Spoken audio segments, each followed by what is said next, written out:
Podcast is now starting. All attendees are in listen-only mode. Fala galera, muito boa noite. Tá todo mundo bem aí? Tudo tranquilo? Todo mundo com bastante vontade de aprender hoje. Agradeço imensamente aí todo mundo que tá presente, todo mundo que tá prestigiando aqui, o Garrett. Agradeço também ao Garrett por estar disponibilizando um pouco do tempo dele aqui para passar para a gente esse conteúdo, dessa tecnologia, dessa feature tão nova aqui.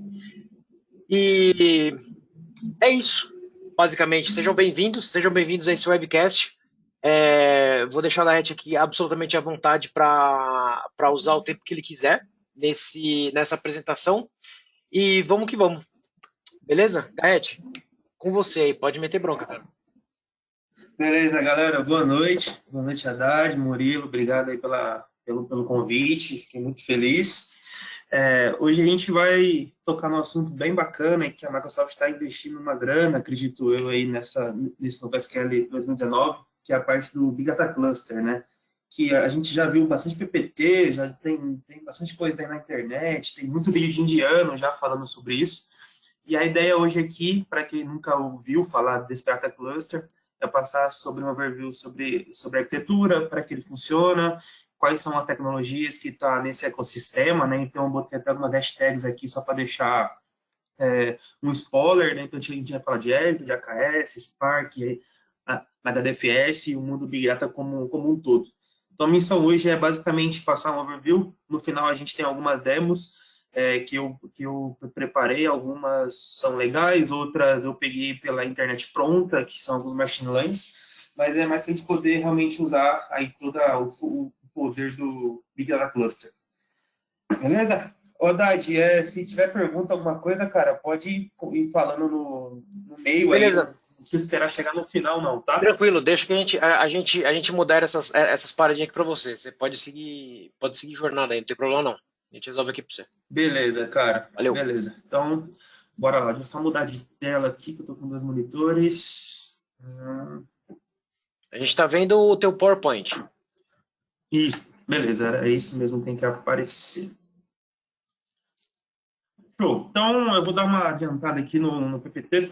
A ideia, por que surgiu o Big Data Cluster, né? Quando eu comecei a estudar essa paradinha, quando eu comecei a ler lá em meados de março, abril do ano passado, eu achei bem legal qual que era o propósito dele, porque hoje a Microsoft entende que todas as empresas a nível mundial, ela não vive só de um tipo de dado, só do dado transacional ou do dado NoSQL, né? Se a gente voltar um pouquinho mais atrás, né, lá na minha época de DBA, quando começou a surgir aí as coisas de NoSQL, Cassandra, MongoDB, a gente olhava para isso e falava, caraca, velho, isso aí vai tirar o meu emprego. A gente era de SQL, de Oracle, ali, tudo mais tradicional, achava que isso ia roubar o emprego de quem trabalhava com SQL.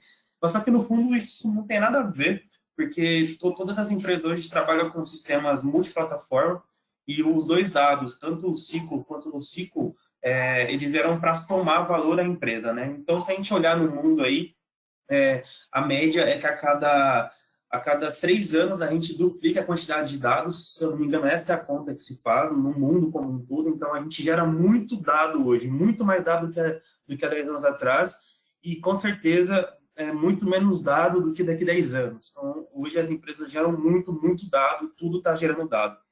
Então, lá no banco, por exemplo, a gente já está na casa aí de petabytes e outras grandes empresas também já estão nessa casa de dados de analytics e tal.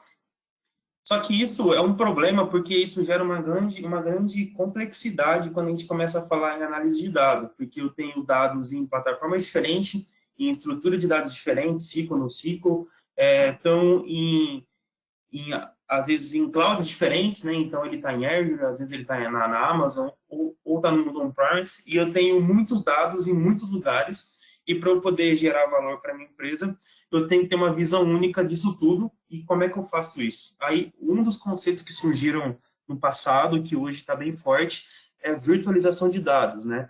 Que através de um ponto único de dados, que é um hub de dados, eu bato nesse cara e esse cara busca os dados para mim, esse cara processa os dados para mim. Então, eu tiro toda aquela complexidade de ter que ficar fazendo ETL e essas coisas para eu poder acessar um dado como um todo. Até tem um estudo que fala também que o cientista de dado passa mais tempo martelando o dado, né, trabalhando no dado, do que realmente fazendo aquilo que ele é muito bem pago para fazer, que é fazer análise preditiva, esse tipo de coisa. Por quê? Porque o cara vai fazer uma análise de crédito, por exemplo, ele tem que pegar dados de N sistemas, e esses sistemas estão em plataformas diferentes, em estrutura de dados diferente. Sei lá, um JSON com um banco de dados relacional, ou então está dentro de um mainframe com um arquivo texto, essas paradas todas. Então, ele tem que fazer um puta trampo de arrancar esses dados desses N lugares que estão em formatos diferentes, trazer para um formato único, e aí depois disso tudo que ele cria essa massa de dados que ele começa a trabalhar nas análises deles, fazer machine learning, inteligência artificial, e assim por diante. Então, a virtualização de dados é uma forma de eu abstrair toda essa complexidade de TI desse cientista de dados ou de quem está trabalhando com essa análise, porque para ele não importa mais em que formato o dado está e aonde o dado está, ele simplesmente quer acessar o dado. E se eu der uma ferramenta para ele fazer isso, ele resolve todos os problemas dele. Daí até coloquei aqui engenheiros. Então, se a gente tivesse algo para fazer isso, seria lindo. E aí, se a gente olhar um pouquinho mais para trás aí, desde o SQL de 2014, quando a gente começou a ter algumas mudanças mais significativas no SQL, eu acredito hoje, e com certeza deve ser isso, eu até acredito que a Microsoft já tinha uma visão lá no 2014 da onde ela queria estar em 2020, 2022. Ela já tinha uma visão que o SQL não era só mais um SQL, só uma engine. Ele já estava se transformando numa plataforma de dados, tanto dado relacional quanto não relacional, tal. E se a gente olhar quais são os features que foram habilitados no decorrer desses anos, cria-se essa cadeia lógica, né? Então, lá atrás, a gente começou a trabalhar com dados em memory. Pô, já é legal, porque a gente já sabia que tinha uma limitação em disco para a gente fazer processamentos near real time, vamos pensar assim, para algumas coisas. E a feature de in-memory habilitou a gente fazer muito processamento que antes o SQL sofria para fazer. Então, com in-memory, a gente começou a trabalhar numa outra escala de performance. Também veio o OISON, também veio a integração com Erv e tal. Lá no 2016 surgiu o Polybase, que é um grande motor de processamento ou de computação do Big Data Cluster. Daqui a pouquinho eu vou explicar mais um pouquinho. Também surgiu aí colocar JSON dentro do SQL. Claro que para os DBAs isso aí é um terror, porque envolve um monte de coisa, mas sim, hoje a gente consegue gravar JSON ali dentro. Também surgiu o tal do R-Service, que eu consigo escrever código R dentro do SQL. O R é uma linguagem de programação estatística muito utilizado por cientistas de dados. Lá em 2016, quando eles colocaram isso, a gente olhava e falava, caralho, para que isso, o que isso está me ajudando no mundo da SQL? Cara, eu quero aqui um processo ativo, não quero saber de R e tal. Mas hoje, olhando lá para trás, né, hoje faz todo sentido existir o R ali. Lá no 2017 foi a grande virada, né, que foi quando o pessoal de SQL começou a zoar o pessoal de Oracle e falou, cara, agora esquece Oracle, porque o único problema era que o SQL não rodava no Linux, agora ele roda no Linux, para que eu vou querer Oracle? Então, a gente começou a poder utilizar Linux e Docker, né, e também poder escrever Python dentro do SQL. Então, em 16 foi R, em 17 foi Python, olha só. E agora, nosso 2019, que foi lançado, se não me engano, em novembro de 2019, foi aí, talvez, para mim, a grande mudança da Microsoft de um banco de dados relacional para uma plataforma de dados, né? Tem até aqui esse merchanzinho aí deles falando que eles estão transformando os negócios em plataformas unificadas de dados. Ou seja, tipo, eles já não chamam mais o SQL Server de uma engine de banco de dados, já é uma plataforma de dados, porque ele engloba tanta coisa que já não faz mais sentido ele ser só um banco relacional. Ele já é muito mais do que isso. Então, agora no nosso 2019, a gente tem Spark, cara. Spark, para quem trabalha com Big Data, é uma das almas aí do negócio para a gente poder fazer processamento paralelo, para trabalhar com grandes volumes de dados em baixa latência. A gente tem agora o Kubernetes, que é o orquestrador de Docker, que foi colocado lá no 2017, que o Kubernetes e o Docker, mais o Polybase, eu diria que são o grande coração aí do Big Data Cluster. E aí, então, o Polybase eu coloquei expansão, porque lá no 2016 o Polybase batia em algumas fontes de dados. e agora no 2019 ele bate em mais fontes de dados, né? Então, sei lá, ele batia em 3 fontes, sei lá, por exemplo, Oracle, no HDFS, se eu não me engano, no Blob Storage. Agora ele bate no Cosmos, ele bate em outras fontes de dados. Então, para a gente poder criar um hub de dados.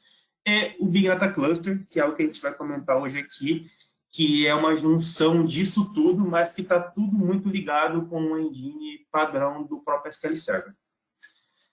Show? Eu deixei o link aqui embaixo também, né, que esse link é bem legal porque ele mostra uma evolução do próprio SQL desde o 2005, se eu não me engano, então ele coloca todas as coisas que foram atualizadas, que morreram em cada versão, então é legal para você ter uma visão de toda essa história do próprio SQL. E lá nesse link também tem um vídeo de um engenheiro da Microsoft comentando a evolução disso tudo ligado ao Big Data Cluster. Bom, bora lá. Nesse PPT também, aqui tem um link quando você passa em download aqui, que ele joga para a página para você fazer o download do SQL 2019. Também ajuda aí. Tá, então vamos falar sobre o Big Data Cluster. O Big Data Cluster nada mais é do que uma plataforma de dados unificada para abranger e processar grandes volumes de dados, sendo eles estruturados ou não estruturados. Fala, pô, Luiz, cara, não tá claro isso. Tá, então vamos pensar assim. Imagina que você tem um grande hub de dados, que todas as suas aplicações baixam neste grande hub de dados, e esse hub de dados, essa plataforma que a gente pode chamar de Big Data Cluster, ele tem o poder de processamento para buscar os dados nessas N fontes de dados. Na verdade, não é buscar o dado. Ele faz um outro esqueminha que chama pushdown, que ele processa o dado na origem. E isso é animal, porque ele é diferente de um linked server. Ele não traz o dado para dentro do SQL, usa toda a memória do nosso servidor SQL para poder fazer o processamento. Ele manda o tal dos predicts. Eu vou explicar isso mais para frente com mais detalhes, mas quando eu faço uma query do SQL acessando o banco Oracle, por exemplo, numa tabela que tem 1 milhão de registro, ele não vai trazer 1 milhão para mim fazer agregação, esse tipo de coisa. Ele vai jogar todas as estatísticas, todos os predicts com essa função chamada pushdown, joga no Oracle, o Oracle processa isso e aí depois ele traz aqui para nós. O Haddad, alô? Oi. Haddad? Sim, estamos Tá ouvindo ouvindo? aqui. É que apareceu uma mensagem aqui para mim que tava com baixo desempenho no vídeo, tá? Não, tá de certo boa. aí? Tá. Aqui tá. Então Tudo bem, beleza. sim. Então, beleza, eu vou ignorar aqui então. Então, o Big Data Cluster, né, o BDC aí, ele é esse grande hub de dados que ele tem o poder de escalar processamento, porque ele está em cima de um Docker orquestrado por Kubernetes, então eu consigo escalar o poder de processamento dele, e também ele tem duas coisas muito legais, que é a parte de dados, que eu vou explicar mais para frente, com mais detalhes, mas eu tenho tanto a parte do storage pool, que é onde está o meu HDFS, pode ser tanto HDFS interno que eu posso criar, ou então eu posso plugar no cluster Hadoop, no Hortonworks, no Cloudera, ou até no próprio CDP, que é a junção dos dois agora, que são os novos. E de um outro lado, eu tenho as minhas instâncias SQL Server, que eu consigo fazer MPP. Isso eu achei animal. Então, eu crio uma tabela, essa tabela está ligada a várias instâncias, e cada instância está dentro de um Docker. Então, quando eu faço uma inserção de dados dentro desse cara, ele faz toda a distribuição dos dados. Tá? Haddad, se caso perder a conexão, você me fala, tá dando uns avisos estranhos aqui de áudio Cara, e tal. abandona, Beleza? porque eu tô ouvindo de boa, cara. Aqui tá tudo tranquilo. Então deve ser... Aqui também, tá tudo tranquilo. Então tá, então aí eu deixei mais alguns textinhos para depois, acho que o pessoal vai compartilhar o PPT para vocês poderem estudar.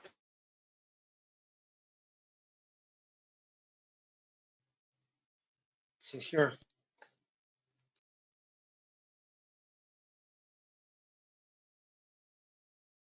Acho que agora aconteceu o que ele estava prevendo. Mas acho que é a sessão dele, né? Pois é. Então vamos esperar aí recuperar a conexão. É verdade, que não tá aparecendo mais o áudio dele aqui. Sumiu o áudio, Fiz uma sumiu. tratativa, tá? Oh, voltou agora. Alô? Voltou? Garante. Voltou. Ficou aí parado uns 30 segundos. Se puder voltar um pouquinho onde você estava, por favor. Claro, volto sim. A parte do cientista de dados também é muito legal, pensando em isso e ciência de dados, porque eu consigo criar toda uma estrutura de pipeline de dados.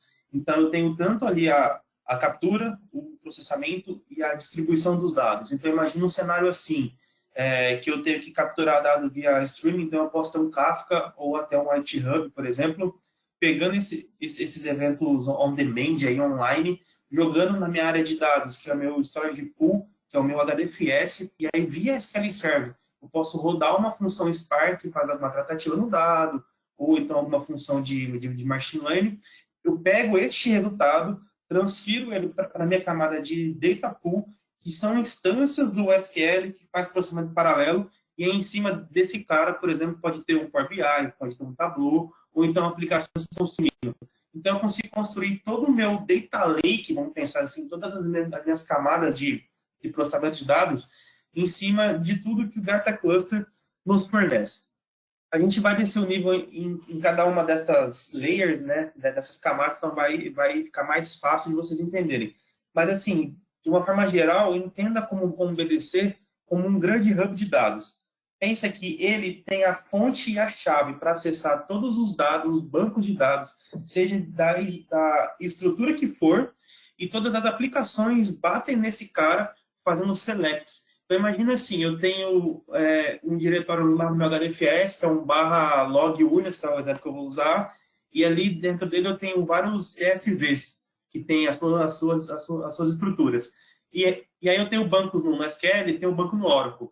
Se eu fosse uma aplicação normal, eu teria que ter várias strings de conexão tratando vários tipos de dados diferentes. Aqui, usando essa função BDC, eu posso fazer um select, join SQL, join Oracle, join HDFS, join MongoDB, join, sei lá, Cassandra, não sei se está ativo, mas Cassandra, por exemplo, como se fosse tabelas do próprio SQL. Só que por trás disso tem todo um motor, que é o BDC, que está indo nessas origens de dados, buscar os dados, processar o dado que traz para mim de volta.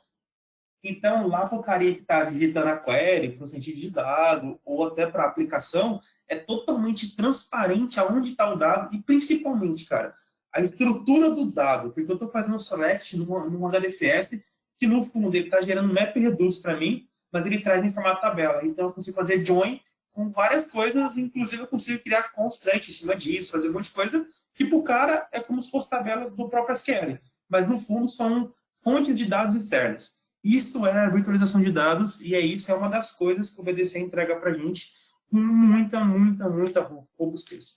Beleza? Vamos descer mais um nível, então. A gente vai falar agora de alguns cenários e aí depois a gente desce em cada uma dessas camadas, que é a de controle, a de computação e a de dados, para a gente poder entender como é que funciona, como é que são essas caixinhas dentro do próprio SQL. E aí, por final, a gente tem algumas demos de cada uma dessas etapas e depois a gente junta tudo num só para fazer um apanhadão aí de conhecimento para vocês. Então, alguns cenários que a gente poderia usar o BDC hoje. Isso aqui eu fiz rapidão. Por exemplo, cara, se eu fosse usar na minha empresa, pô, cara, eu assisti a palestra lá do Luiz, se eu pegar esse cara, como eu já sou um DBA SQL e tal, aonde eu poderia aplicar aqui na minha empresa? Ou como poderia utilizá-lo para eu poder gerar valor para a minha empresa, né? Até porque a gente está falando de Big Data, e Big Data são 5 Vs, e um dos Vs é valor. Então, não adianta ter só volume, né? Muito dado diferente, se aquilo ali não gera nada para mim. Então, eu tenho que gerar um valor sobre isso. Então, como é que eu aplicaria o BDC no meu ambiente hoje? Então, eu botei aqui 3 possíveis cenários.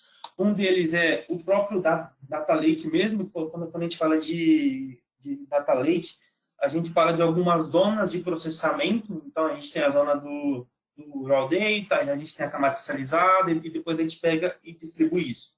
Isso tudo é criado em cima de um pipeline de dados. Então, eu estou capturando dados desses meus sistemas produtos. Então, imagina isso como um TOPS da vida, como um CRM, como um sistema financeiro, contábil e tal. Então, tudo que é gerado lá, eu estou capturando esse cara. Então, eu posso usar um Kafka para isso, eu posso usar até uma estrutura Lambda, que sempre que ele grava no meu banco de dados, ele também grava nesse meu lake, que é esse BDC, por exemplo. Eu processo esse cara, então eu posso usar um Spark para fazer isso dentro desse grande cluster E o que isso é legal? Quando eu falo de Spark, eu estou fazendo um processamento MPP em memória. Então, eu posso ter esse cluster todo na Azure, usar todo um poder computacional de escala para eu processar grandes volumes de dados. E aí, uma vez processado isso, eu vou distribuir esse dado em algum lugar para que alguém consuma. Né? Então, eu tenho toda a camada de dados. Eu posso distribuir tanto no próprio SQL, ou então eu jogo para um banco no Cosmo, ou jogo para um Tableau, sei lá, algo do tipo assim. Tudo isso eu poderia fazer com o BDC de forma muito rápida. Processamento massivo MPP, então, por exemplo, cara, eu tenho aqui muito dado no MySQL, eu tenho que processar algumas coisas, porque algumas aplicações consomem isso diariamente, e o meu SQL, pelo volume de dados, né, ele não está conseguindo mais processar isso, e aí eu não tenho como escalar isso no SQL tradicional. Eu posso pegar essa grande massa de dados, jogar para esse ambiente BDC, e aí ali eu processo esses grandes volumes de dados e eu distribuo isso para algum lugar. Então eu posso usar o próprio BDC como algo para poder mastigar dados mesmo, uma vez porque eu consigo escalar isso. Então eu só escalo quando eu estou utilizando, eu não preciso pagar isso o tempo todo. Se eu estiver usando isso na Azure, por exemplo, né? E aí eu posso também usar um Spark da vida, posso usar um R da vida, algo do tipo assim, usando todo o poder ali do HDFS, que já é um próprio sistema de arquivo distribuído, ou até o próprio Datapool, que são várias instâncias instaladas em Docker, que estão distribuídas nesses meus parques do Kubernetes. E também posso usar ali o HDFS para guardar dados históricos, né? Falar, cara, os meus bancos estão muito grandes, mas eu não quero expurgar isso porque tem alguma lei específica e tal. Então, eu vou criando visões, eu vou criando tabelas externas e vou mandando isso para esse meu BDC. E esse BDC serviria, né, como aí um grande storage. Não é a melhor forma de fazer isso, porque você vai estar usando um puta poder de processamento só para guardar dados, mas seria um possível cenário para você começar a usar o BDC na sua empresa ou algo do tipo. E aí depois, até os dados, uma vez lá, ele pode virar um grande data lake, e aí os cientistas de dados podem começar a usar esses dados históricos para fazer análises aleatórias. Né? Então, esses são alguns cenários que a gente pode utilizar. Por final, tem algumas arquiteturas de exemplo, que aí a gente consegue ver algo mais real mesmo. Tá bom? Instalação. Cara, eu tenho um blog lá que eu posto algumas coisas sobre o BDC, mas muita gente me pergunta assim, pô, Luiz, como é que eu instalo isso, cara? Tipo, isso é uma ISO do próprio SQL, eu vou lá, dou um Nash Finish, ele instala o BDC para mim. Cara, o BDC é uma ISO diferente, eu tenho que baixar de algum lugar diferente, ele é pago. Como é que funciona? Então, eu botei aqui esse PPT, inclusive com os links, né? Então, aqui, quando o pessoal distribui para vocês, vocês vão ter acesso ao link. Hoje, a gente consegue fazer o deploy de 3 maneiras diferentes. Né? Então, a gente pode fazer deploy. Pensa assim, que o Kubernetes está funcionando em cima de um cluster Kubernetes. Ponto. Isso é regra. Uma vez sabendo disso, eu posso fazer esse deploy, teoricamente, de 3 maneiras. Eu posso usar o Minikube. O Minikube ele é um cluster Kubernetes, só que ele é um cluster Kubernetes que você pode instalar na sua máquina, que ele simula um cluster Kubernetes. Ele é muito utilizado para teste, para experimentação, esse tipo de coisa. Você pode instalar em cima de um Kubernetes Clusters, então você pode ter lá as suas máquinas, as suas VMs ou máquinas físicas, que você já criou um cluster de Kubernetes e aí você faz o deploy do seu SQL em cima desse cara, ou você pode instalar em cima do AKS, que é o que eu estou usando aqui hoje, que é no próprio Azure. Então, nada mais é o AKS, ele é um cluster Kubernetes gerenciado pela Azure. Então, você simplesmente usa como serviço essa paradinha e aí você deixa lá com a Microsoft toma conta disso para você. Você não tem que se preocupar com hardware, com gerenciamento de memória, nada disso. Você simplesmente fala quantos nós quer e cria um cluster para você. Claro que isso tem um custo. Uma vez um cara me fez uma pergunta assim, pô, Luiz, então se isso é instalado em cima de cluster Kubernetes, se eu criar VMs dentro da Amazon, instalar o cluster Kubernetes, funciona? Funciona, cara. Eu nunca fiz esse teste, mas é para funcionar, porque você está falando em cima de um cluster Kubernetes. Ele não está limitado a Azure. Aqui a Azure tem um serviço que chama KS, que já te ajuda muito a fazer isso. Mas nada impede você criar suas máquinas lá e utilizar o serviço do Kubernetes de uma outra nuvem para você instalar o SQL. Assim como você tem o SQL em outras nuvens. Igual na Amazon, você pode dar um RDS, que tem um saborzinho lá, SQL Server, porque você usa um SQL dentro da Amazon. Então, nada impede isso. Beleza, sabendo disso, a gente pode fazer o deploy de, assim, a gente pode fazer o deploy, então, de 3 formas diferentes, né, que é usando esses 3 ambientes que eu comentei, e você pode fazer de 2 formas. Então, você pode fazer via Python, que é o que eu mais uso, que é um script que você vai executando, você vai configurando na mão, ou fazer via deploy no Azure Data Studio, que eu vou mostrar para vocês depois. Que ele, se eu não me engano, ele é o antigo SQL Operation Manager, alguma coisa assim. É isso aí. Então, ele Operation Manager. isso mesmo, né? SQL Operation Manager, aí é Azure Data Studio. Isso mesmo, vale a verdade. Então, hoje a gente pode fazer lá por o deploy, depois eu mostro para vocês como é que é. E é assim, é simples como tudo que a Microsoft faz. Você clica lá, deploy, e aí você vai configurando na mão. Aí você bota lá qual é a sua subscription, se você for usar um AKS, você cria o seu cluster AKS, falando quantos nós ele vai ter. Dentro desse cluster, você coloca quais são os nomes, a configuração de memória, esse tipo de coisa, e você vai seguindo. Eu até botei aqui um passo a passo, então, quando você vai fazer um deploy, você tem que seguir mais ou menos essa receitinha. Você cria lá o seu RG, que é o seu Resource Group, associado a alguma ID, que na verdade é onde está o seu cartão de crédito. Em cima disso, você cria o seu AKS, onde você define a família de VM que você vai usar. E isso é muito importante, porque se você escolher uma família muito ruinzinha, você vai ter problema de performance, porque uma vez que a gente está escalando o Docker dentro dele, esse Docker está usando recursos dessas VMs, que nada mais é do que o seu módulo Kubernetes.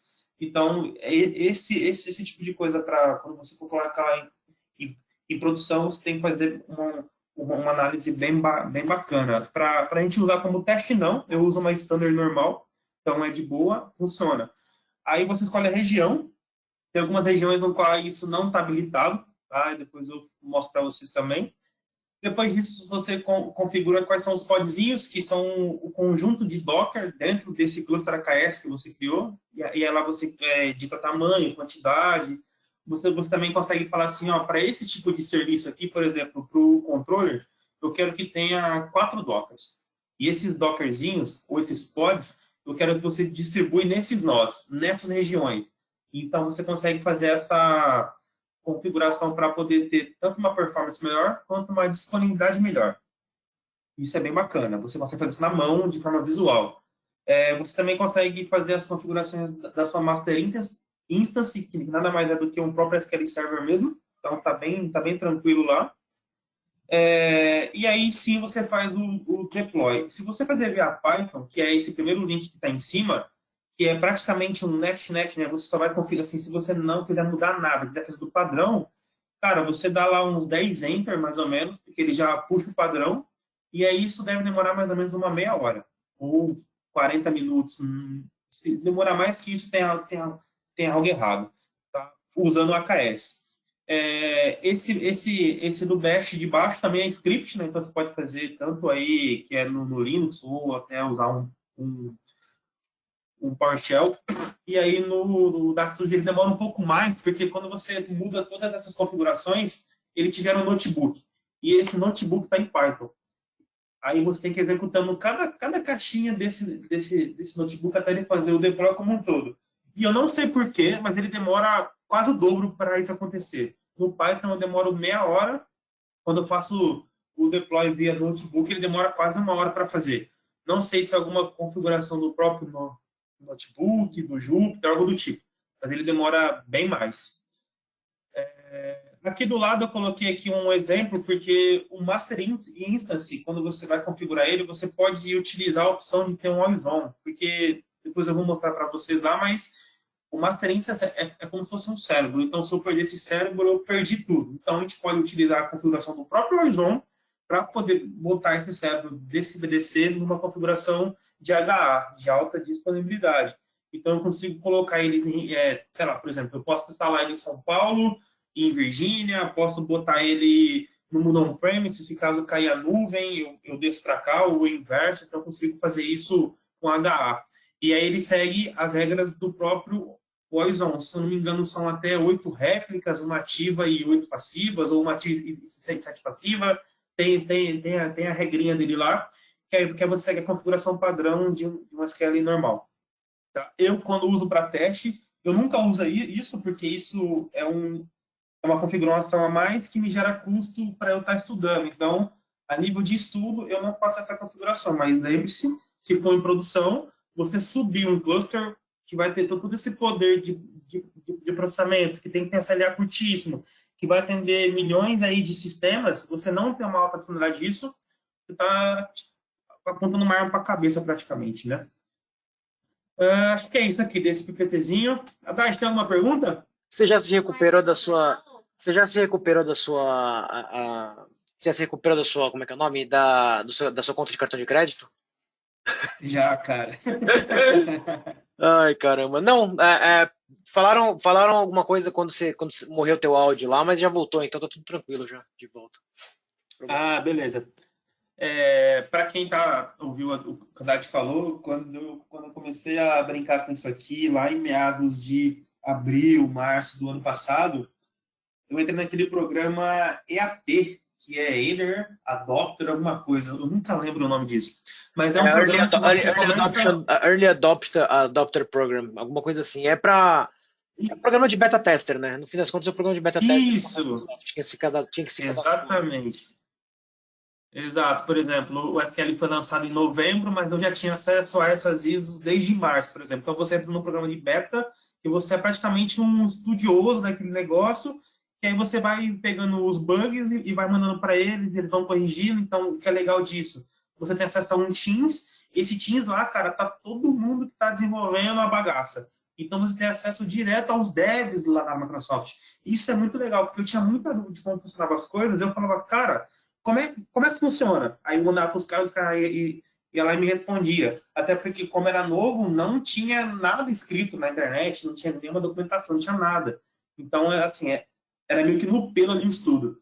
E aí ele tá me zoando, porque no comecinho disso, teve uma configuração no próprio AKS que deu errado lá, que ele ficou matando o servidor, né, todo o cluster, durante uma noite praticamente, e ele me gerou alguns milhares de dólares na minha fatura. Quando eu acordei e vi aquilo, eu entrei em desespero, eu falei, lascou, vou ter que vender esposa, casa, carro, tudo, para poder pagar isso aí. Mas eu mandei e-mail pessoal, mandei os logs, tudo. Isso foi um bug que eles acabaram corrigindo e, graças a Deus, eles tiraram essa fatura aí do Azure para não ter que pagar. Senão eu estava lascado. Bom, eu comentei que tudo isso roda em cima do AKS, então aqui é só mais um slidezinho para a gente falar o que é o AKS em si. Então, ele é um serviço no Azure que é para implementação de cluster Kubernetes. Então, ele é um serviço gerenciado. E o legal dele é que você pode tanto subir em Linux, tanto em Windows. Se for subir Linux é o Ubuntu, por padrão. O Windows é o Server 2019. O que é muito legal dele é que com alguns cliques eu consigo escalar esse cara. Então, por exemplo, eu subi lá o meu BDC usando só uma VM, que é um nó do meu AKS, né? Que é uma máquina virtual. E falo, caralho, tá muito lento, eu preciso escalar esse cara, então eu vou lá com alguns botões e escalo agora para 10 VMs, por exemplo. E aí, automaticamente, ele também distribui todos os dockers, né, nessas VMs, o que aumenta o meu poder de processamento, que é esse tal desse scale out, né, que eu cresço horizontalmente. Isso é bem legal. E aí, então, em cima desse AKS, né, que é o meu cluster Kubernetes, eu tenho os meus dockers e eu tenho os meus pods. Os pods nada mais é do que uma junção lógica de vários dockerzinhos que eu dou um nome para ele. Penso dessa forma. Bem basicão mesmo. Muito legal também uma coisa que eu diminuo todo o meu gerenciamento. Então, eu não tenho que ter lá galeras e galeras especializadas em Linux e naquilo para poder curar desse cluster, porque não é um serviço gerenciado. Quem vai tomar conta disso para mim é a própria Microsoft. Eu só pago por isso, né? Então, eu crio lá e os carinhas tomam conta para mim e eu só uso tudo o que eu quero.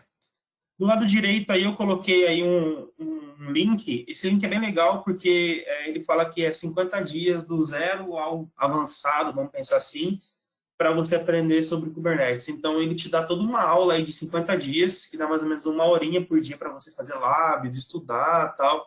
E o legal também é que ele toca em diversos conceitos que estão ao redor, né? Então, ele fala sobre Docker, ele fala sobre pods, ele fala sobre Azure também, ele fala sobre subserviços, né? Sub-app, apps nesses clusters. Então, assim, é uma aula bem legal, é um cursinho bem bacana de 50 dias, que eu digo que vale muito a pena fazer. Então, eu deixei o link aí para vocês poderem estudar mais a fundo isso aí, a quem interessar. Essa daqui é a nossa arquitetura do BDC. Não se assustem, a gente vai descer um pouquinho o nível aí, até onde eu conseguir com o tempo também, em cada uma dessas caixinhas, né? Mas o que importa para a gente é que o BDC funciona em 3 camadas. Então, a camada de cima que vocês estão vendo aqui é a parte do controller, que é o cérebro do nosso BDC. Aí no meio a gente tem a parte de compute pool, que é a parte de computação, que é onde está realmente ali os braços e as cavalarias que vão mastigar os dados lá na origem para a gente. E aí mais para baixo a gente tem a parte de dados e a parte de storage. Então a gente tem a parte de data pool e a parte de storage pool.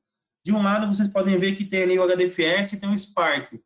Do outro lado a gente tem o SQL. E reparem que tem 2 instâncias SQL aí. Eu posso ter 2 ou mais. Então, eu posso criar uma única tabela que está associada a mais de 1 instâncias e essas instâncias processam para mim.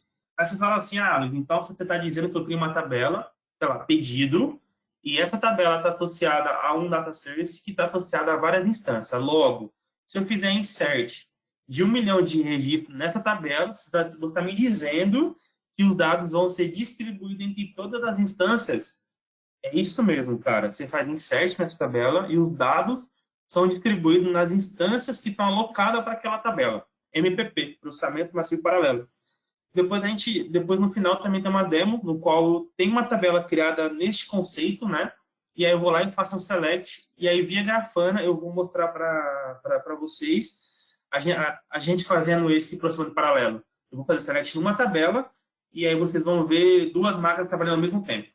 Isso é da hora pra caramba. Então, vamos descer o nível um pouquinho mais aí na nossa arquitetura para a gente entender. Então, a parte de cima, a gente tem toda aí a parte de aplicações. Então, você pode ler como BI, pode ver como Power BI, como aplicações CRM, pessoas utilizando mesmo, enfim, a parte de consumo do nosso ambiente. Depois disso, eu bato numa SQL Master Instance. O que é esse cara? É um próprio SQL Server padrãozinho, que tem lá o seu MDF, o seu LDF, que está instalado nesse conceito de BDC, que está em cima de um Ubuntu, por exemplo. Mas nada mais é do que uma instância SQL Server, padrão. Aquilo que a gente já conhece. Depois ele baixa uma camada de computação, que essa camada de computação por trás é a engine do próprio Polybase, né, que é onde está ali o poder de processamento e tal. Que esse cara também consigo escalar horizontalmente. Isso é sensacional. A gente vai mostrar isso também. E aí sim ele entra na parte de dados. Então, do lado esquerdo tem aí o meu data pool, do lado direito eu tenho o meu storage pool. O storage pool leia como o nosso HDFS, que pode ser tanto HDFS interno, que eu crio no meu cluster AKS via Docker, ou eu posso plugar num Cloudera, num Hortonworks da vida e tal. Então, imagina que você, na sua empresa, você já tem o seu cluster Big Data. Fala, caralho, eu vou ter que criar outro? Não. Você vai plugar. É como se esse cara virasse uma extensão do seu cluster. E aí, lá dentro, você tem todos os seus name nodes, seus data nodes, e aí você usa todo o poder de processamento do próprio Cloudera que já está criado lá na sua empresa. Você ignora tudo isso. Isso é da hora pra caramba. E aí, do outro lado, tem o próprio Data Pool, que são essas instâncias shareadas, vamos chamar assim. São esses share de instâncias para atender o mesmo recurso de dados. Tudo isso está em cima de nós, desse meu cluster Kubernetes. Então, se a gente estiver usando o AKS, isso aqui está em cima de máquinas virtuais. Ou se você estiver usando um cluster Kubernetes no mundo on-premise, isso pode estar em cima de máquinas físicas. Então, se a gente olhar de baixo para cima, eu tenho máquinas atendendo recursos. Esses recursos são Dockers, que estão distribuídos nessas camadas de Compute Pool, Storage Pool e Data Pool, que esses caras todos juntos fazem ali uma bagunça no meio que servem às aplicações que estão buscando dado através da minha instância SQL. Então, se a gente fazer agora uma retro, a aplicação bate na minha camada de SQL Server, que é uma tabela dentro de uma unidade específica. Esse banco de dados específico busca e processa dados utilizando a camada de computação, que pode ser tanto na camada de dados de Data Pool ou na camada de dados de Storage Pool, que é o meu Hadoop. E esses caras todos estão em cima de máquinas virtuais que eu consigo escalar. Eu também tenho a minha opção de buscar dado externo, então eu posso via Polybase, usando o poder de computação, que é o Polybase, que é essa camada de computação, bater em outra SQL Server, bater no Teradata, bater no MongoDB, bater no Oracle. A gente fez uma palestra recentemente com o Leandro, que é o cara de Mongo aí do Brasil, que ele criou um Atlas lá para a gente, que é o banco de dados na nuvem da MongoDB, e ele botou lá vários JSON e eu fazia select lá como se fosse uma tabela dentro do próprio SQL Server. Então o cara não sabia que estava no Mongo, ele estava fazendo select uma tabela, mas no fundo estava lá no Mongo esse cara processando ali em real time. E aí eu posso pegar esses dados que está lá no Oracle, por exemplo, trazer dentro para o meu HDFS, ou trazer dentro do meu data pool, ou simplesmente só buscar o dado ali mesmo. Eu posso fazer o que eu quiser.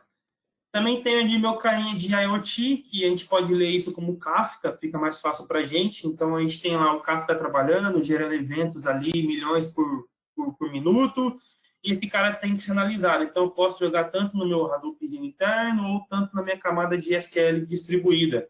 E aí, depois eu posso fazer processamento Spark em cima dele, posso rodar análise em R, usando notebook, usando tudo isso, só que está tudo dentro de um conceito SQL no qual a gente já consegue, no qual a gente já entende, e que eu posso também usar ali T-SQL para fazer isso, né? Que é uma linguagem universal, praticamente todo mundo trabalha com TI, conhece esse carinha.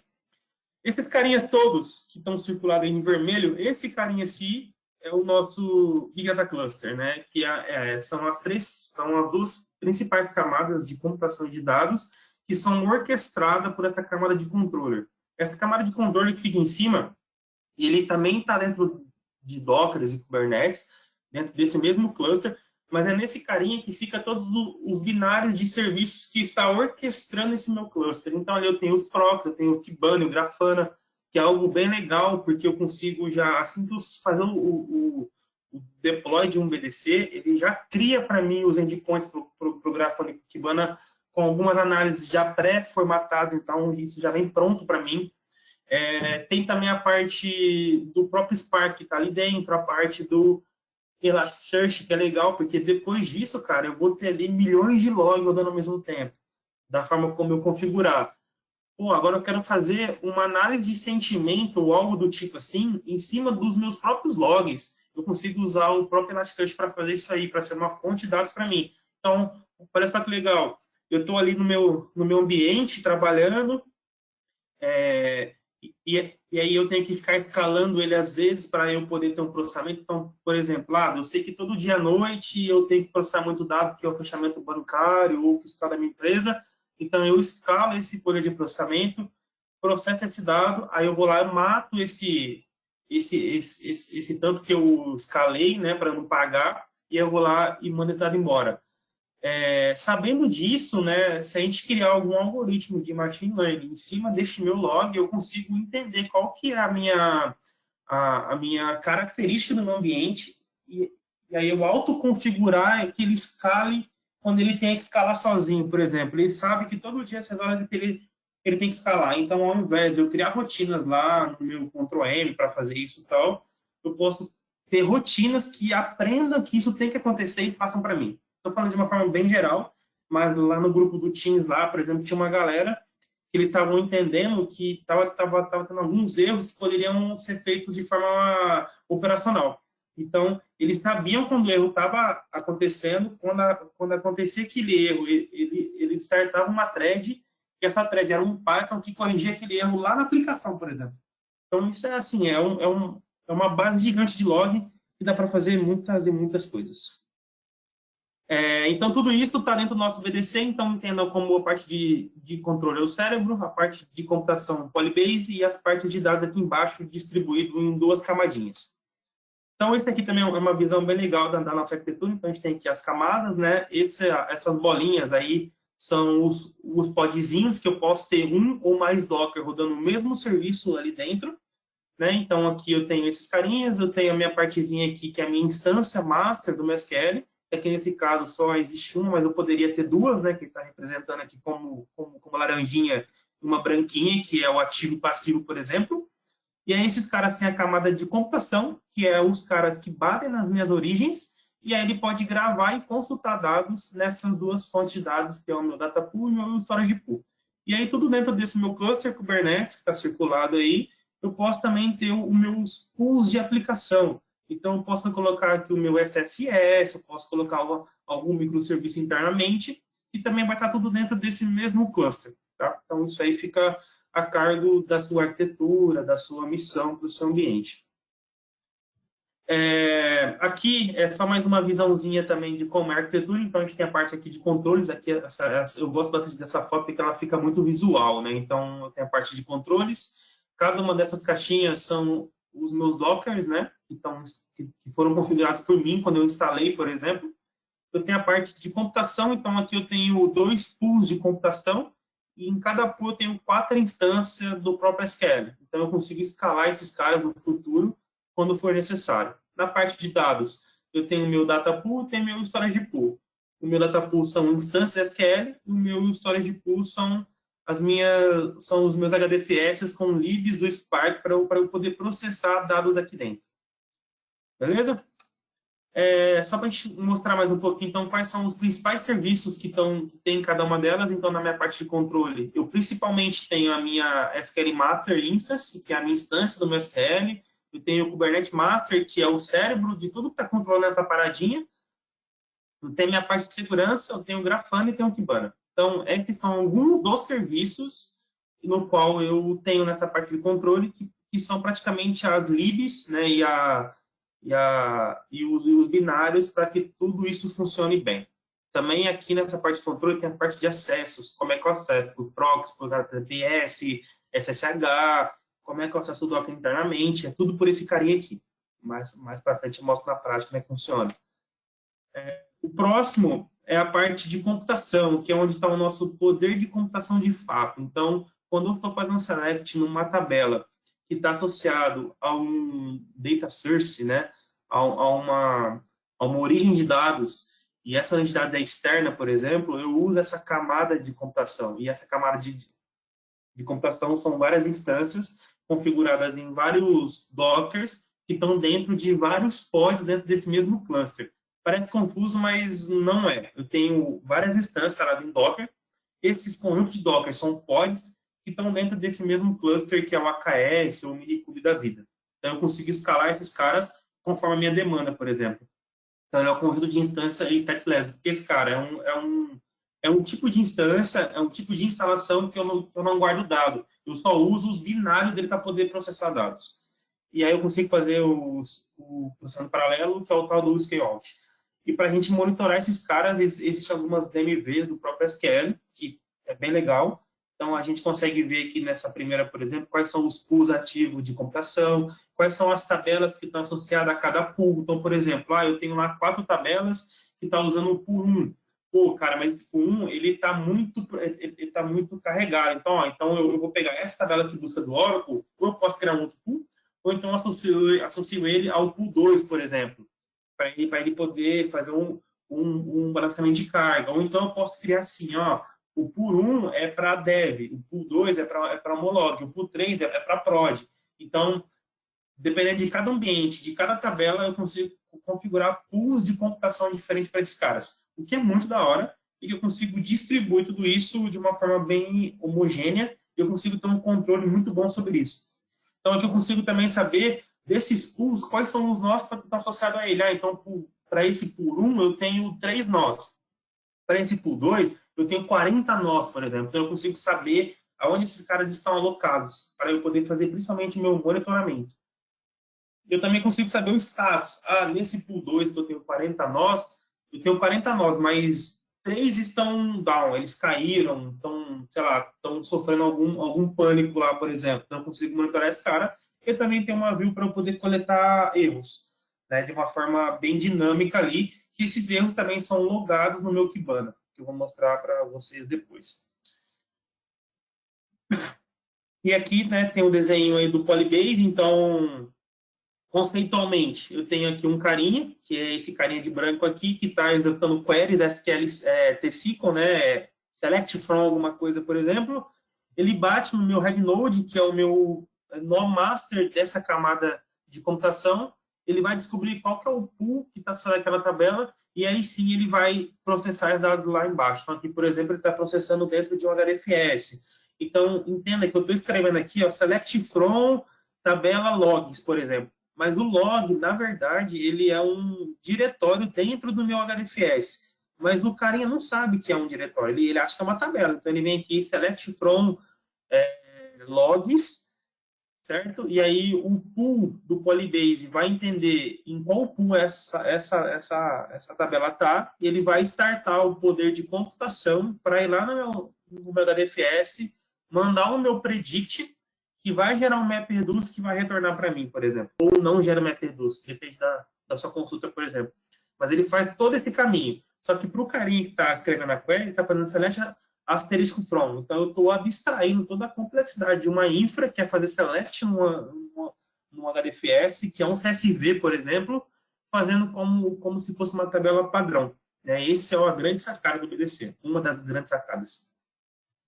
Então, aqui o próximo, descendo naquela terceira camada, então lembra que a gente, deixa eu voltar aqui para a gente poder falar em língua, então lembra que a gente tinha 3 camadas, tinha a parte de controle, tinha a parte de computação e tinha a parte de dados. Na parte de dados a gente tem 2 pedaços.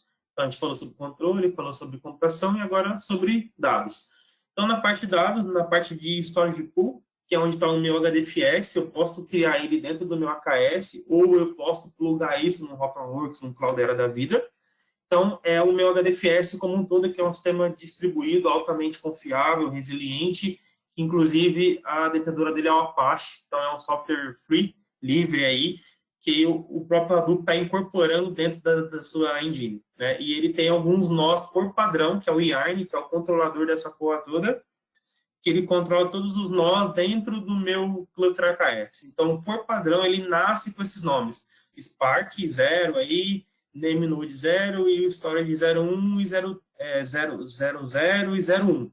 Se eu tivesse outro, seria Storage 02, outro 03 e assim por diante. Nesse cenário nosso, a gente só vai ter 2, então a gente vai ter o 0 e o 1. E o NameNode, nesse caso, é o cara que está controlando todos os meus storage, que são os meus data nodes. Então, eu tenho um NameNode para vários data nodes, que nesse caso, leia-se como storage, 00 e 01. E eu tenho meu Spark Reader, que é o meu Docker, onde estão as minhas libs do Spark. Do outro lado, eu tenho o meu data pool, que é onde estão as minhas instâncias compartilhadas. Então, nada mais é do que composto por na verdade aqui está errado, não é uma, é duas ou mais instâncias SQL, e aí os dados podem ser distribuídos usando algumas lógicas. Ou eu posso usar o próprio Round Robin, que é bem famoso para quem trabalha com redes, que faz a distribuição de pacotes. Eu posso dar uma função um conceito de distribuição que eles chamam de replicação aqui, e uma de hash que não está implementada ainda, ou pelo menos não estava. Não sei se teve alguma atualização, pelo menos até há um mês atrás não estava. O que esse carinha faz? Então, imagina assim, eu crio essa minha camada de dados, e essa camada de dados ela pode ter duas ou mais instâncias SQL Server. No nosso caso, a gente só vai ter 2 aqui. Então, eu tenho 2 instâncias que respondem para um mesmo nome lógico, que é a minha External Data Source. Então, eu vou lá e crio uma tabela chamada produto, por exemplo, e crio um Data Source. Esse Data Source está associado a várias instâncias SQL. Então, é como se eu vou lá, eu faço assim primeiro. Eu crio o meu SQL, que eu vou ter lá todos os meus nodes de SQL, esses carinhas aqui. Em cima desse carinha, eu crio um carinha que chama Data Source e falo assim, ó, vocês todos respondem pelo nome de Haddad, por exemplo. E aí eu vou lá e crio uma tabela e ao invés de eu indicar isso, eu falo assim, ó, você, tabela, está alocada no Data Source chamado Haddad, que por sua vez, esse Data Source está alocado em vários nós desse SQL, ou seja, quando eu faço insert no Haddad, os dados são distribuídos entre todos esses nós. E a distribuição desses nós pode acontecer de 3 maneiras, usando o Round Robin, que é um algoritmo, usando a replicação, que tudo que eu inserir num ele grava no outro, ou o hash, que é um outro conceito. No nosso caso, eu estou usando o primeiro, que é o Round Robin, que ele tenta distribuir de forma iguais todos os registros entre os nós. Então, por exemplo, se eu tenho 2 nós, eu faço insert na minha tabela produto, que está ligado a um data source chamado Haddad, que tem 2 nós debaixo dele. Como eu estou usando o algoritmo Road Robin, ele vai tentar distribuir de forma igual. Então, ele vai colocar 500 registros aqui, 500 registros aqui, de uma forma igual. Se eu tivesse 3, ele ia tentar dividir os 1000 registros de formas iguais em 3 nós. Então, se eu fizer select full nessa tabela chamada produto, que está nesse conceito, ele vai acionar os 3 nós. Por isso que ele faz o tal do MPP, porque eu estou processando paralelamente o mesmo conjunto de dados, só que estão em nós diferentes. E isso é muito bacana quando a gente fala em grandes volumes de dados. Porque eu não tenho só mais uma instância, mais um disco trabalhando para mim. Eu tenho N instâncias, N discos trabalhando para mim. Então, eu estou processando isso de forma paralela. Isso daqui, cara, quando eu fiz o teste usando Grafana, que você consegue ver todos os nós trabalhando ao mesmo tempo, eu achei sensacional. Eu falo, caraca, agora a gente evoluiu o nível do SQL para isso e para outras coisas, por exemplo. É muito legal.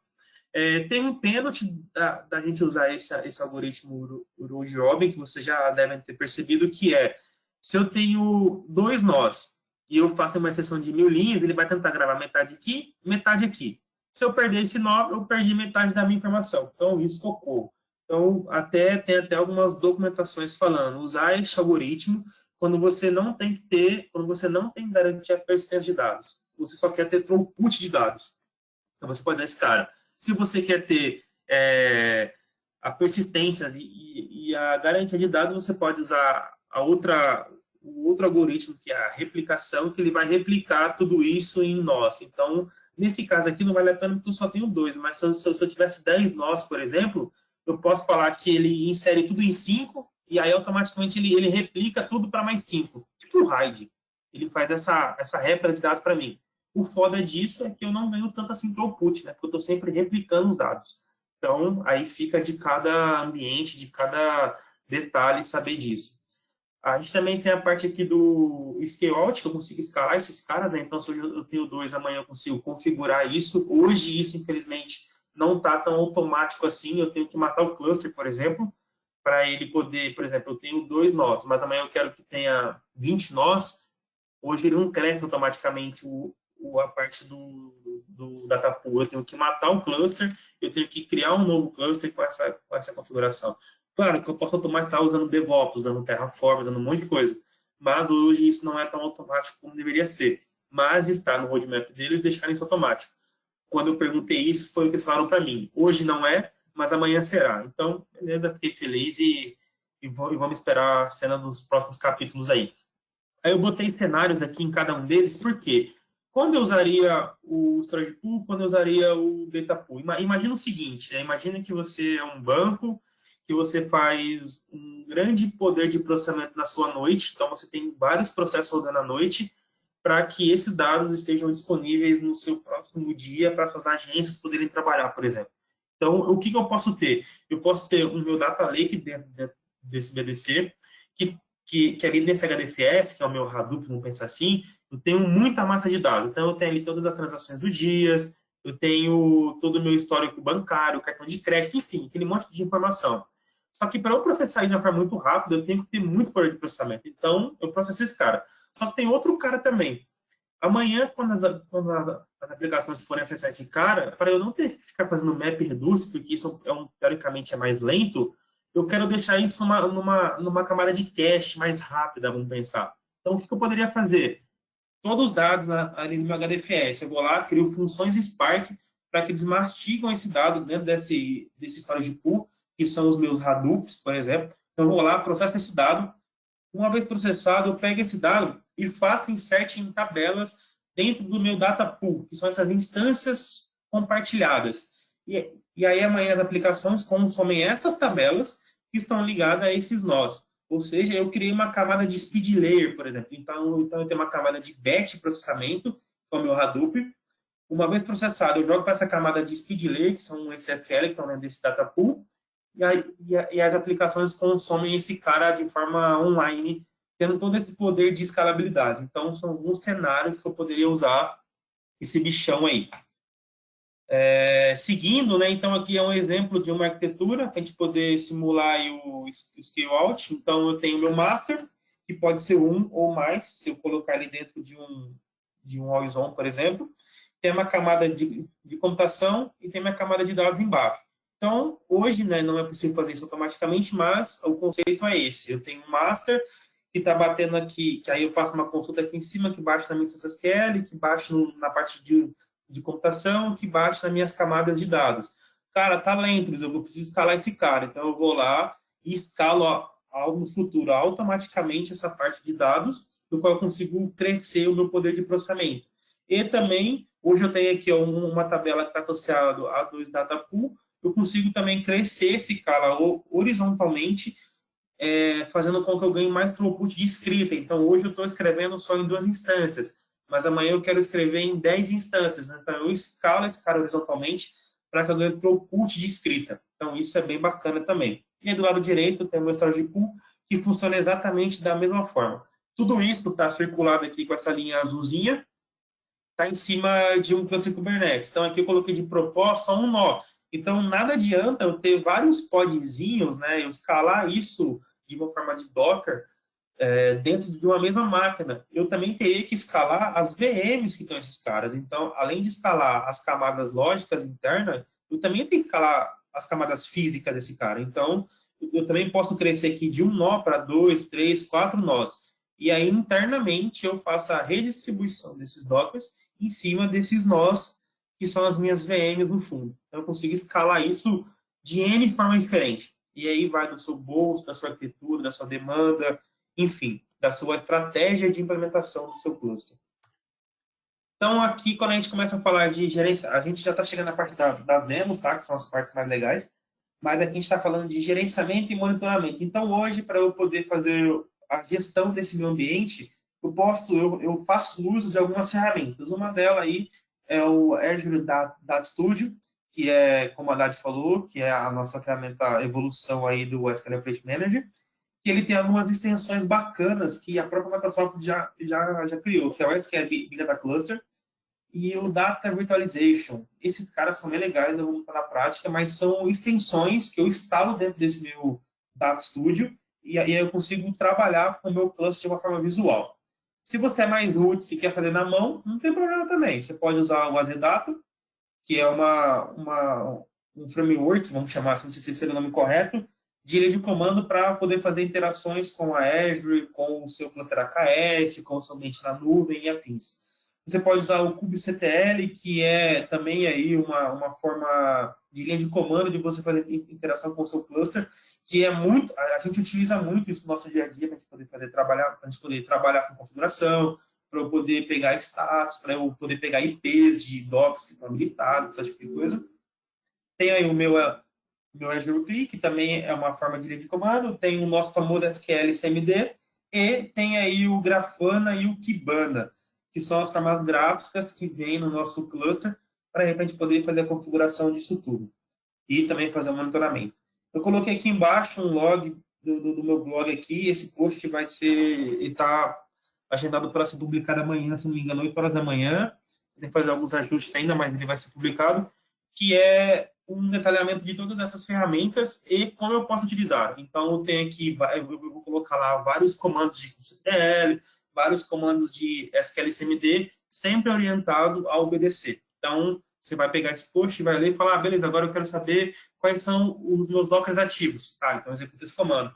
Agora eu quero saber quais são os serviços que estão usando 100% de processador. Então eu vou rodar este comando, eu vou clicar neste link. Algo do tipo assim, que vai estar no post para vocês poderem ajudar no seu dia a dia de estudo, esse tipo de coisa.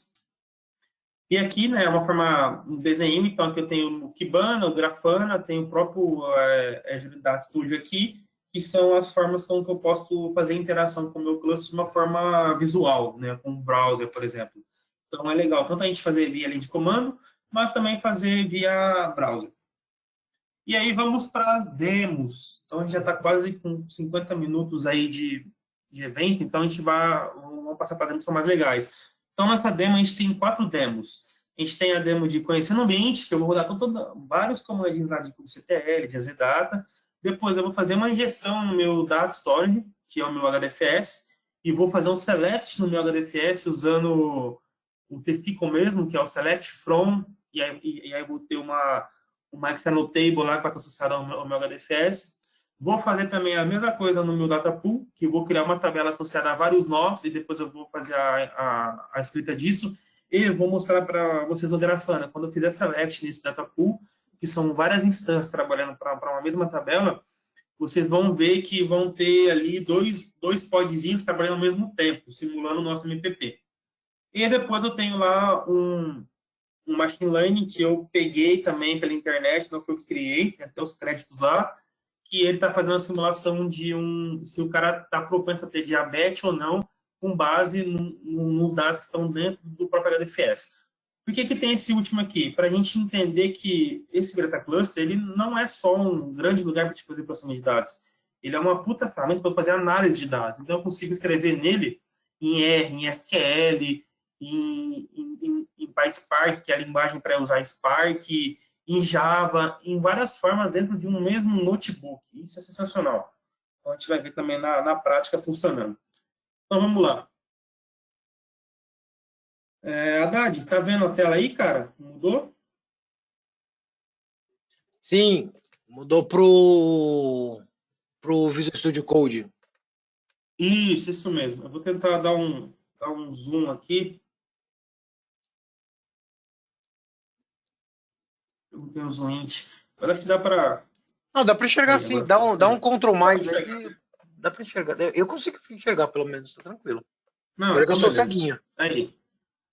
Não, então beleza. Então a gente tem aqui as 4 demos, né? Então eu vou mostrar para você que tá tudo lá na Azure, então para provar que tá lá. Então aqui dentro da própria Azure tá os meus recursos, eu criei alguns resource groups dividindo alguns conceitos. Então aqui dentro eu tenho o meu AKS, que são o meu cluster, que é o meu cluster de Kubernetes, né? Então quando eu falei para vocês fazer o scale, eu posso vir aqui nesse botãozinho aqui, ó, e fazer o scale dele. Então eu consigo escalar. Hoje ele só tem um nome, mas eu consigo escalar para mais de um. Tá?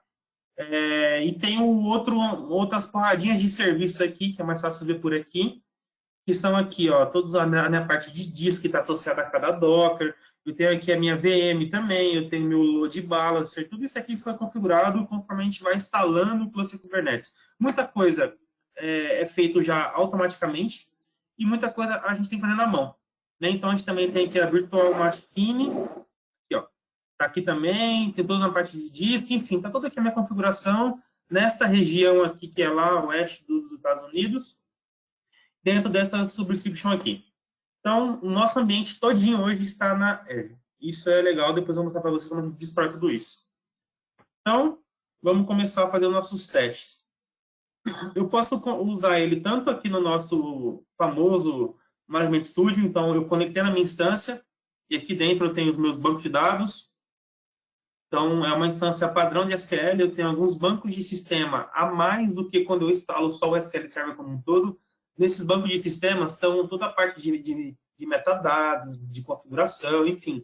Tem uma porrada de coisa ali que eles vão gravando. E aqui eu também criei um banco chamado Webcast. Mas eu não vou usar esse carinha, não. Eu vou usar o nosso Azure Data Studio, que é esse carinha aqui, que é uma forma visual da gente poder acessar todos os nossos serviços do Data Cluster. Então, ali dentro, eu vou dar para vocês alguns comandinhos, né? Então, vou dar aqui um new query, vou acessar aqui o nosso banco, ele vai pedir para conectar novamente, eu acho, já faz um tempo que eu estou conectado, não, ele já está, pegou a sessão. Então, a versão que eu estou usando, eu não sei se vai dar para ver aqui, deixa eu ver se eu consigo colar para ficar mais fácil, agora dá. Então, se vocês observarem, ó, eu baixei, né, fiz o deploy SQL Server 2019, RTM, o cookie ele tal, e aqui, ó, tá dentro de um Linux, Ubuntu. Então, isso é bem bacana. Dá para enxergar sim. Dá para enxergar sim, Garrett. Dá para enxergar sim. Beleza. Então, a gente está usando o SQL instalado dentro de Linux, o que já é bem legal também. Para a gente, quem está usando, não muda nada praticamente, só para quem está realmente administrando. Então, lembra que eu falei para vocês que a gente tem o nosso SQL e ele é o nosso Master Instance. Então, o nome dele dentro do Docker Kubernetes está como Master 01. Se eu tivesse mais de uma instância do nó Master, eu teria Master 1, Master 2, Master 3. Se a gente estivesse usando o conceito de Always On, por exemplo. Nesse caso, a gente só tem um, então eu só vou ter um mesmo. Tá? Aqui, agora eu vou abrir o CMD para rodar alguns comandinhos para a gente poder conhecer o nosso ambiente, né? Então, vou pegar aqui quais são os nossos IPs internos. Então, aqui eu tenho o cluster IP e tenho o externo IP. O que são esses carinhas? O segundo carinha aí, que é o meu externo IP, é o IP quando eu acesso pela internet. Então, se vocês pingarem esse IP da casa de vocês, usando essa porta 31433, vocês vão pingar esse servidor, porque ele está aberto, eu deixei ele aberto total, até porque é estudo mesmo. E o cluster IP é como se fosse o IP local para ele fazer a comunicação dos nós internamente. Se eu tivesse mais de um nó, seria esse IP que ele vai utilizar. E a porta dele é a 389 usando TCP. E ele está online há 23 horas. Então, mais alguns comandinhos aqui, que esse cara vai mostrar agora todos os IPs e portas de todo o serviço. Então, aqui ó, eu tenho a parte do Spark, eu tenho a parte do meu HDFS, tá aqui. Eu tenho todos os meus endpoints para acessar, a parte de controle, a parte de computação, o meu load balance está aqui também. Então, aqui eu consigo ter uma forma geral de todos os carinhas. É mais por curiosidade mesmo. Aqui, eu falei para você que a gente estava usando só um nó, né? Então, eu consigo pegar assim, você está usando quantos nós no seu cluster? Então, esse carinha aqui, a gente está usando um nó só. Se eu tivesse mais de uma VM, que seria os nós, eu teria aqui mais de um registro. Então, eu só tenho um carinha, que está online há 23 horas. E aqui eu consigo fazer, esse comando ele é mais novo, então quando eu comecei a estudar, não tinha este comando com essa configuração que eu vou mostrar para vocês, ele era só basicamente assim, ele trazia o status do meu cluster, vamos ver a internet ajudar, então ele mostra aí, ó, o AKS, que é o nome do meu cluster, está saudável e está online.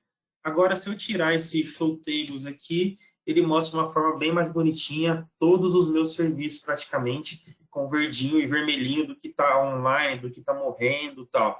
Então, de uma forma visual, eu consigo saber se tem alguma coisa não saudável dentro do meu cluster. Então, aqui toda a parte dos dockers, a parte de controller, os masters, enfim, os Sparks aqui dentro, as Keler, HDFS, tudo online. Então, é uma forma bem bacana para a gente ter essa visão. Eu consigo também saber quais são os endpoints, que é um outro comandinho aqui que é só rodar, ele vai trazer para mim vários endpoints também no formato tabela, que é um formatinho mais bonitinho, que aqui tem a minha parte do controle, a parte do YARN, eu consigo acessar os logos do YARN, o logo do Spark, consigo fazer aqui o WebHDFS. Então, por exemplo, Luiz, eu tenho uma aplicação que eu faço inserção no meu HDFS via Cur. Pô, cara, mas eu uso o WebHDFS. Tudo bem, cara. É só você passar este carinha aqui, ó, colocando o usuário e senha, toda a configuração certa, que você consegue fazer um WebHDFS dentro do seu HDFS. Então, tá aí tudo aí os meus endpoints de acesso, tanto do Kibana, do Grafana, tem tudo aí. Consigo pegar quais são os meus podzinhos que estão ativos dentro desse meu cluster, né, dentro desse meu nó. Então, aqui hoje eu tenho todos esses nós. Esses primeiros aqui, ó, se vocês olharem, eles são o que eu criei, né? Então, tá com uma AKS, tá aqui o namespace dele, tá? AKS, SQL VDC. Foi eu que criei conforme eu estava configurando. E os de baixo são de sistemas, que o próprio Kubernetes cria para poder fazer o gerenciamento e orquestramento desse meu ambiente. Nessa coluninha aqui, nessa terceira coluna, quando está 2233, o que é esse carinha? Está dizendo que eu tenho 2 dockers para este cara e os 2 estão ativos. Nesse carinha aqui, eu tenho 3 e os 3 estão ativos. Então, esse cara é o pod, data 00, e dentro desse pod eu tenho 3 dockers respondendo para o mesmo serviço. Então, 3 e 3 ativos. Se tivesse 3, 2, significa que eu tenho 3 pods e 2 estão ativos. Um deles está machucado, por exemplo. Sei lá, algo do tipo assim. Beleza? Eu também consigo fazer aqui uma análise mais profunda dentro desse meu podzinho. Então, eu passo aqui, ó, Describe pod, o nome do podzinho que está aqui, master, ele vai trazer para mim todas as informações dentro desse pod. Então, isso aqui é legal para a gente fazer mais monitoramento, fazer gerenciamento. Ele me traz a versão, então, nesse caso, eu tenho o nosso SQL instalado. Então, ele mostra aqui, ó, SQL Instance Master, que ele é um controle, que tá na versão X, foi criado tal, o usuário que criou. Enfim, aqui é como se fosse aqui mesmo uma análise bem detalhada de tudo que está dentro desse pod. E aí eu consigo fazer isso para vários nós. Também consigo ter uma forma, eu também consigo acessar o meu cluster Kubernetes de uma forma mais gráfica, sem ser pelo Azure, por exemplo. Como o Kubernetes está integrado com o Azure, eu consigo usar o próprio poder o próprio central de administração do Kubernetes, que para quem já trabalha com Kubernetes fora da Azure é igual, é padrão, então você consegue usar o mesmo. Então, quando eu faço aqui, ele vai criar um túnel de comunicação com esse browser e vai abrir para a gente, se tudo der certo. Então, ele está criando, beleza, criou, ele vai abrir na internet aqui o meu central do Kubernetes, e aí que eu consigo olhar tudo aquilo que eu vi de forma por comando, eu consigo olhar de forma gráfica, né? Então, eu consigo vir aqui no meu namespace AKS-BDC, e eu consigo ter aqui todas as minhas interações, né? Todos os meus podzinhos, os dockers. Se eu clicar dentro desse master, por exemplo, ele vai abrir o que está dentro desse cara. Então, a gente sabe que tem um SQL Server instalado em cima de um Ubuntu. Então, eu consigo ter toda a minha análise aqui, as minhas variáveis de ambiente. Enfim, tudo isso aqui é habilitado de uma forma visual, que foi exatamente o que eu mostrei de uma forma de linha de comando, que foi esse comando aqui para cima. Então, você consegue usar tanto de uma maneira quanto de outra. Isso é bem legal. Aí vai da sua necessidade do seu dia a dia para fazer o gerenciamento do seu ambiente. Então, voltando lá para a demo, essa aqui é a nossa primeira. Então, com esses comandos, você consegue ter uma análise geral do seu ambiente, saber tudo que está rodando, o que está ativo, o que não está ativo, o que você tem em deploy e, principalmente, quais são as versões que subiram. Isso é muito importante quando a gente fala de ambiente open source. Beleza. Vamos para o segundo, que ele é a ingestão no meu storage pool, que é o meu HDFS. Então, lá no meu Azure Data Source, Azure Data Studio, perdão, eu tenho aqui, olha que legal, eu tenho a minha função HDFS. Eu posso acessar isso aqui via HDFS Shell ou via curl, mas eu também posso acessar de uma forma dinâmica, que é via browser, cara. Isso é sensacional, porque a gente está trabalhando no nosso dia a dia, né? A Microsoft ajudando a gente a ter uma qualidade de vida boa. Então, aqui eu já tenho alguns, mas eu posso vir aqui, ó, e criar um novo diretório. Então, eu venho aqui, deixa eu ver o nome que eu dei, para não ter erro nas demos futuras. Log urnas HDFS. Então, eu venho aqui, vou criar um novo diretório chamado log urnas HDFS. Quando eu faço isso, ó, ele está mostrando aqui embaixo, está criando e criou aqui. Log urnas HDFS. Isso aqui nada mais é do que eu ir lá e fazer um put e criar uma pastinha lá dentro do meu HDFS. E agora eu quero falar assim, beleza, agora como é que eu boto o arquivo aí dentro? Posso fazer via curl, que é via linha de comando, ou posso fazer via botão. Upload files, vou lá, seleciono quais são as minhas fontes de dados, os meus datasets. Então eu quero colocar aqui, ó, de 1. Reparem aqui embaixo, ó, onde está o mouse aqui, que ele vai colocando assim, upload em arquivos. Então ele vai estar fazendo o upload do arquivo, nada mais do que um put no nosso HDFS. Então, eu vou selecionar aqui, eu vou fazer 5 arquivos. Esses arquivos são arquivos TXT, são arquivos, perdão, CSV, se eu não me engano, tem 10 mil linhas em cada arquivo. Tá mais ou menos assim. Então, eu faço o upload deles. Aqui embaixo ele mostra como upload de arquivos no nosso HDFS. E aí, em alguns segundos, esses caras já vão estar dentro do nosso diretório aqui, do nosso log urnas HDFS. Olha lá, apareceu. Então, tem esses carinhas aqui dentro. Então, eu fiz o upload na mão dentro do meu HDFS. Beleza. Agora, a gente vai criar o nosso data source, né? O nosso external data source, para eu poder fazer select nesses caras. Porque hoje eles existem lá, mas eu falo assim, tá bom, como é que eu faço select nesse cara? Tipo, eu vou ter que fazer linha de comando, ter que subir um Python? Não, cara. A gente vai criar uma tabela para esse cara, que vai estar apontando para esse storage data source. Então, eu já criei isso, na verdade, né? Então eu vou simular para vocês novamente.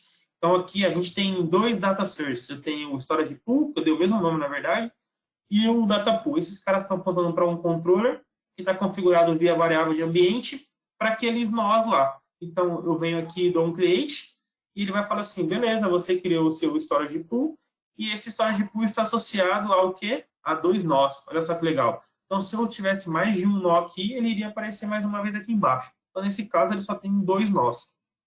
Então, todo dado que eu inserir neste conceito de storage pool, ele vai duplicar nesses 2 nós. Beleza?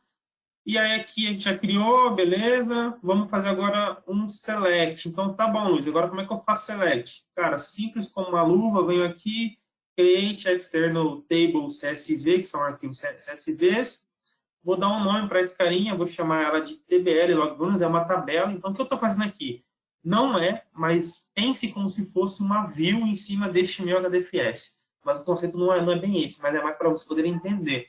Então, eu estou criando uma tabela, e essa tabela está associada a um data source aqui, ó, que eu falei, ó, é storage data pool, que é um data source, e esse data source está associado a alguns nós do nosso HDFS, que é o nosso data nodes. Então, eu vou criar esse cara chamado SQL Log Urners HDFS.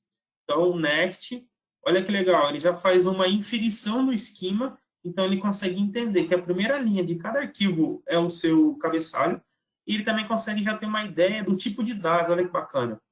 O tipo de dados que tem em cada coluna. Então, eu posso mudar isso, mas ele já infere isso para mim. Então, isso é bem legal também.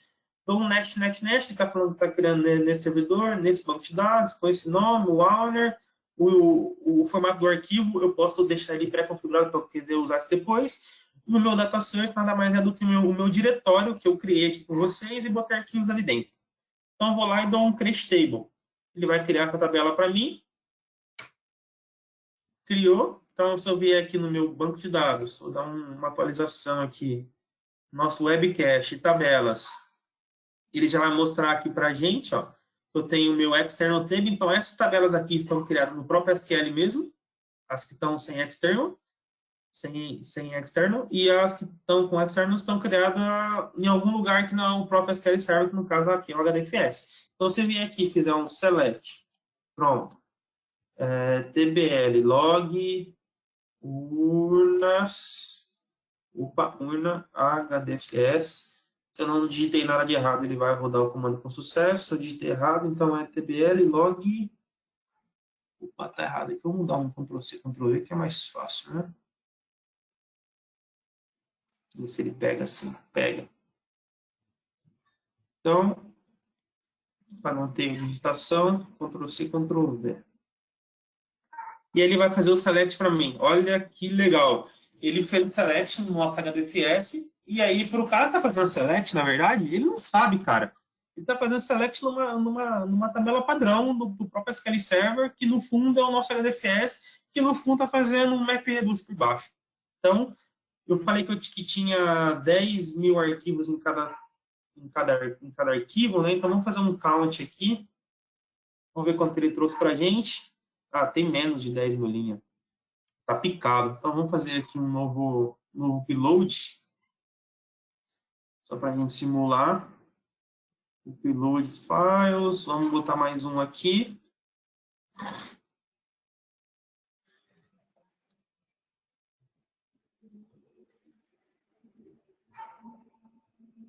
Beleza, já foi. E aí eu faço um count aqui.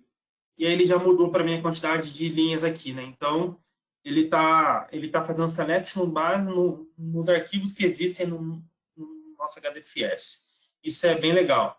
Então, fiz o select para vocês. Isso aqui, ó, agora que é o bicho vai pegar. Eu posso fazer, então, um select juntando uma tabela que está no meu SQL e uma tabela que eu criei no meu HDFS. Então, aqui eu estou fazendo, de fato, a virtualização de dados. Eu estou acessando fonte de dados diferente através de uma mesma linha de comando, uma mesma sintaxe, fazendo o select de forma diferente, só que para o usuário, no caso sou eu não sei que são tabelas que estão em estrutura de dados diferente. Estou fazendo tabela, eu estou fazendo selects padrões, né? Então, vem aqui, faço um select, e aqui ele vai me trazer, olha que legal, porque nessa log urnas aqui, só para explicar o que tem dentro de cada uma delas, nessa log urnas aqui, eu simulei arquivos como se fosse logs de urna de votos mesmo. Então, imagina, você foi lá, votou para o político 1, ele foi lá e contou um voto. Você foi lá e votou para o 2, ele foi lá e contou um outro voto. Assim, é tipo um log de urnas mesmo. E a tabela de candidatos eu peguei do próprio site do governo mesmo. Então, são os candidatos da última eleição de 2019, se não me engano, 18. E agora eu estou fazendo um join, linkando os logs de votação, que são a quantidade de votos que teve por candidato. Então, o meu candidato é uma tabela que está no meu SQL, é uma tabela estruturada, O meu log urnas é uma tabela que tá no meu HDFS, que inclusive eu posso estar alimentando isso via stream, via Kafka, por exemplo, que ele pode estar ali botando o dado ali a cada minuto, a cada segundo, conforme está acontecendo a eleição, e aí via Tableau, por exemplo, que tem essa query lá no meu dash, eu estou fazendo select e estou descobrindo quem está ganhando. Foi totalmente aleatório, aqui deu essa Ana Bock, nem faço ideia quem que é essa mulher, né, e Luiz Marinho, do PT, então não faço ideia, mas foi só para simular que eu estou fazendo select junto com o meu HDFS, somando com o meu SQL. Eu poderia ter aqui também, por exemplo, que eu não fiz, mas eu poderia ter, tipo, inner join, TBL XXX, que seria uma tabela que está vindo do Oracle, por exemplo. Ou poderia ser uma tabela que está vindo do Mongo, ou, sei lá, do Cosmos, que está com uma biblioteca X. Então, são N fontes diferentes que eu estou acessando, só que eu não passo isso para o meu usuário final. Eu tiro toda aquela complexidade de infra dele, ele só faz query lá, e isso resolve automaticamente. Você fala assim, pô, Luiz, da hora, mas eu quero acessar os arquivos via Shell. Eu posso? Pode, cara. Você vem aqui, AZData, BDC, HDFS, Shell, você vai botar a sua senha de admin, e aí você vai poder fazer um catch nos arquivos, por exemplo, para acessar os arquivos, para acessar os permissionamentos que eles estão lá. Então, eu estou dentro do meu HDFS. Aqui são os meus diretórios que eu tenho lá dentro, então eu posso dar um CD aqui, log urnas, é isso? Log urnas a HDFS, se não estiver errado. Entrei dentro do meu HDFS, aqui vai ter seis arquivos, olha lá, os 6 arquivos. Então, só para simular, eu venho aqui, faço um put, log urnas, vou aqui, eu vou inserir mais um arquivo, né? Vou dar um put HDFS, que eu poderia estar fazendo via curl, via o HDFS, tá lá, apareceu mais um. Aí, via linha de comando, eu posso vir aqui e falar, beleza, agora eu quero fazer um select, vamos pensar assim, né? Um ls aqui no meu HDFS, agora eu vou ter 7 arquivos ali dentro. Ah, eu quero dar um catch, se não me engano, esse é a sintaxe, log urnas HDFS, e aí eu tenho que escolher um arquivo, log votação 01.csv. Se eu não digitei errado, ele vai dar um catch no arquivo, olha lá, ele abriu meu arquivo, que é, aqui, ó, aqui está o meu cabeçalho do meu arquivo, e depois está as colunas dele, né? Então eu consigo dar um catch no arquivo também. Então eu estou acessando aqui o meu shell do meu HDFS. De uma forma mais linha de comando, né? Se você curtir. E aí eu também poderia aqui, ó, falar, tá bom, então agora eu quero usar o Spark para fazer esse cara. Então, no próprio Data Studio mesmo, eu já deixei até pronto aqui, ó, né? Eu rodei esse comandinho usando o kernel do PySpark. Eu poderia usar um Scala, um Spark com Scala, um Spark com R, um Python, um PowerShell ou o próprio SQL mesmo para fazer um select. Mas nesse caso eu usei aqui o PySpark, que é o Python, para rodar o Spark por baixo. E aí, quando eu fiz lá um select nesse diretório aqui, logaret, que não era o mesmo, mas eram os mesmos arquivos, ele traz aqui para mim todos os meus arquivos que estavam lá nesse diretório. Então, eu posso fazer tanto via query, via SQL, via Python, via R, posso fazer via linha de comando, posso fazer via browser. Cara, aí as opções estão abertas para você, e é esse o poder que o BDC te dá nas suas mãos para você usar da forma como você achar melhor. Beleza? Então, nessa demo, o que a gente fez? A gente criou um diretório no nosso HDFS. Esse diretório estava associado a um data source. Esse data source, por sua vez, estava em cima de 2 dockers, né? De 2 podzinhos. Que quando eu gravei o dado ali dentro, ele distribuiu o dado nesses podzinhos, que é o meu HDFS. E aí, quando eu faço select via uma tabela externa, eu vou lá e faço select neste carinha. Então, eu tirei totalmente a parte de infra dele e fiz select usando o T-SQL, que é uma linguagem universal, que eu estou abstraindo da parte complexa e estou dando para o usuário todo um poder de dado que eu teria que fazer ETL. Por exemplo, imagina que esse cara estivesse no nosso Cloudera. Eu teria que tirar o dado de lá, jogar para o SQL, fazer um ETL e aí sim fazer um select nele. Nesse caso, eu não estou movendo o dado, eu estou fazendo select lá, cara. Eu estou processando lá no nosso HDFS. Então, eu não estou movendo o dado. Inclusive, isso é bom para, inclusive, LGPD. Então, vamos agora para o nosso data pool. Já está acabando a demozinha aqui para vocês poderem dormir. Então, o mesmo conceito. Tenho que criar os meus data sources também. Deixa eu limpar aqui para a gente não se confundir. Então, eu já criei para deixar rápido. Esse aqui demora um pouquinho. Então, o meu data source. está associado a um controller que está lá nas minhas variáveis de ambiente, quais são os nós que estão debaixo dele, né, quais são as instâncias. Eu criei e aqui no nosso caso só tem duas, então eu falo assim, tá, quais são os nós que estão debaixo desse carinha? Então tá o nó o 001 e o 0 aqui, o 00 e o 01. Então eu tenho duas instâncias SQL trabalhando para esse mesmo conceito. Vamos agora criar uma tabela clone desse carinha. Então, lembra que eu tenho minha tabela de políticos lá, né? Então, eu vou clonar esse carinha agora. Então, eu vou criar uma tabela chamada TBL Historic Log Urnas. Esse carinha está associado ao meu data pool. E olha que legal aqui, ó. Estou falando, a distribuição de dados está vendo via row job. Então, todo dado que foi inserido nesta tabela, ele vai ser distribuído para dois nós, porque são dois nós que eu tenho disponível nessa configuração, né? Só que para quem está usando, é uma tabela, certo?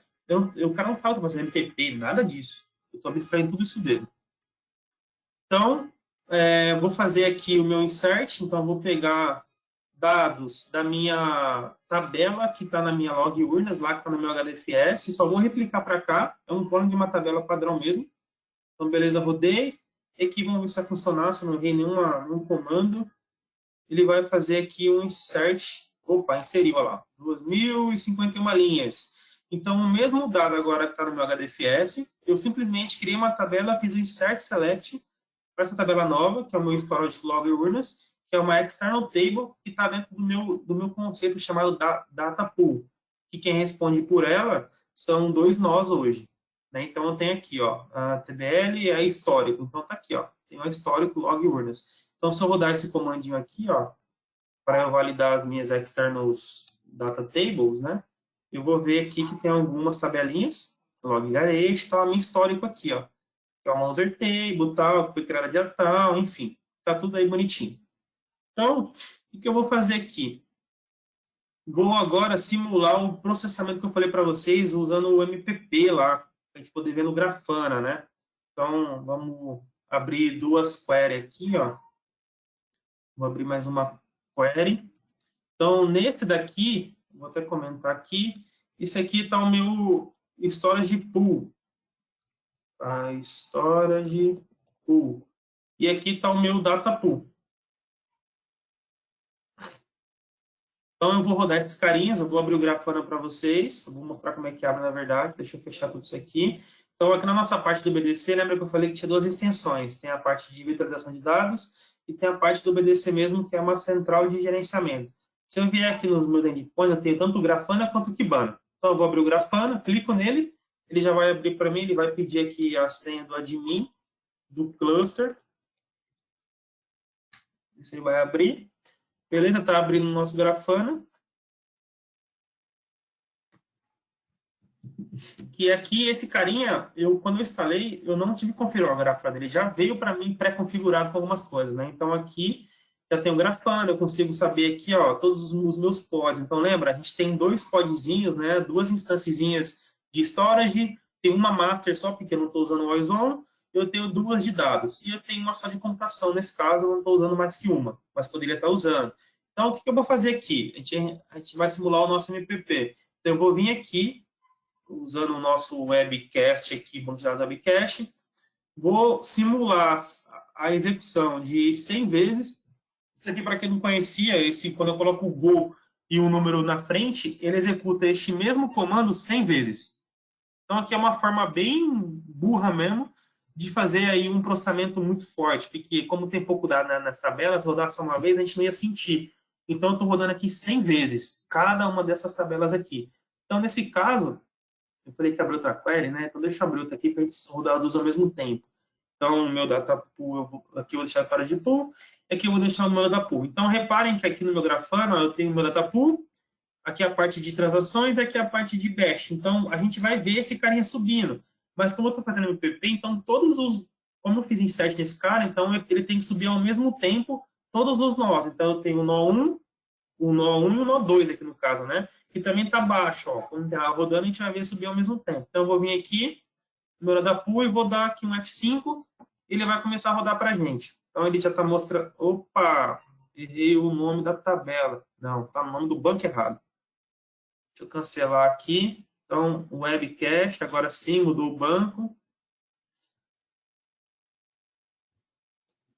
Deixa eu mudar, acho que é o nome da tabela tá errado. Log urnas, histórico. Deixa eu pegar aqui um Ctrl+C, Ctrl+V, que deve ser mais fácil. Talvez eu errei algo. Vou fazer um select aqui que ele vai trazer.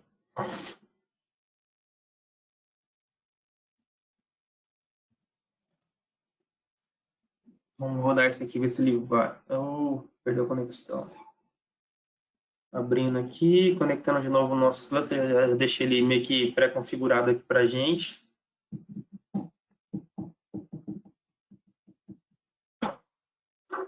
Está conectando no BDC. Ver se ele está online, se caiu alguma coisa.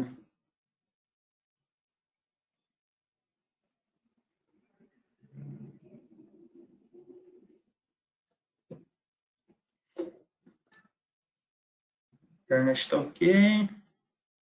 Beleza, está tudo online. Talvez seja algum suspiro de comunicação aqui mesmo. Vou tentar conectar aqui de novo. E aqui no Grafana a gente vai ver os dois gráficos subindo ao mesmo tempo, né? Essa demo é bem legal por causa disso. Vou cancelar aqui, tentar aqui, abriu. Deixa eu pegar esta tabela, comunicação cancelada. Vou aqui. Ver se ele vai. Aí, beleza, rodou. Ele está rodando. Eu peguei uma outra tabela aqui, só na Old, mas é o mesmo conceito, né? Então, vou ver se ele está rodando esse carinha. Deixa eu mudar aqui para 1 segundo. Vou colocar aqui para ele dar o refresh no gráfico a cada 1 segundo. Aqui, ó, o gráfico começou a subir. Então, no nó zero, né, a gente já está vendo aqui as best requests subindo. Então, ele tá fazendo select nesse nó. E também automaticamente vai estar fazendo select no outro. Olha que legal. Por que ele não está exatamente igual? Né? Tipo, eles deveriam, pô, mas deveriam estar igual. Não, não é igual, porque eu estou usando um algoritmo de row robin. Ou seja, a distribuição dos dados não é exatamente igual em todos os nós. Ele distribuiu com base numa lógica estatística. Então, ele está fazendo select dos dois nós ao mesmo tempo, porque a gente está vendo aqui, mas eles não têm a mesma carga de trabalho, né? Vamos pensar assim. Mas a gente está vendo subir. E a gente também vai ver aqui a parte de computação, ó. Estava paradinho, e aí o nosso poder de computação, que é aquela camada do meio, começou a subir também. Então, ou seja, ele está usando o poder de processamento para buscar os dados no meu storage pool, no meu data pool, né? Então, se eu vier aqui e cancelar ele, a gente vai ver que vai parar tanto o poder de processamento, ó, cancelei, deu um cancel lá na minha query.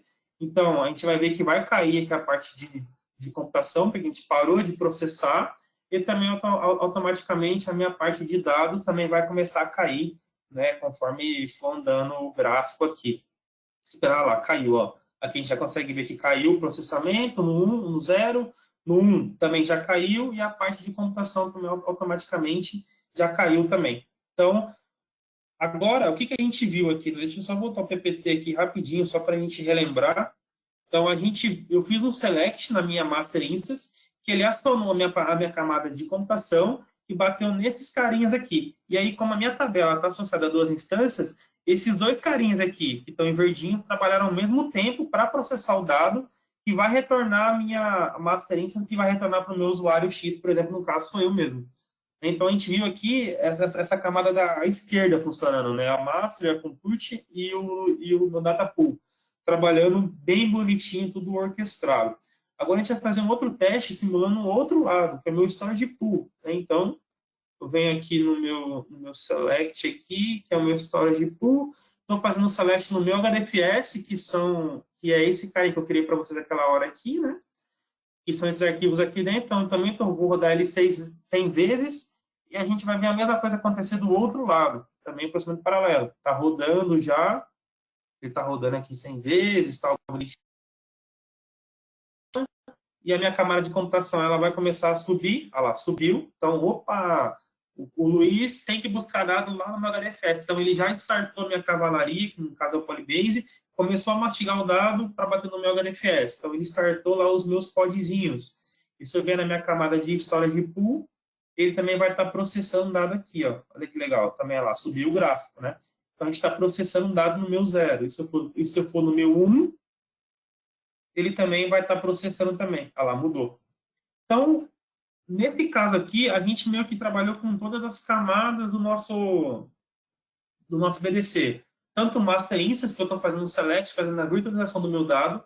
Então, eu bato em datações diferentes, né? Que no caso aqui é só HDFS, mas poderia ser um Oracle, poderia ser um MongoDB. Eu faço isso usando o query como se fosse fazendo select no próprio SQL padrão mesmo. E aí, quando eu faço select, essa camada, que é o meu data source, entende que ele tem que acionar a camada de computação, que, por sua vez, bate na origem onde estão os dados.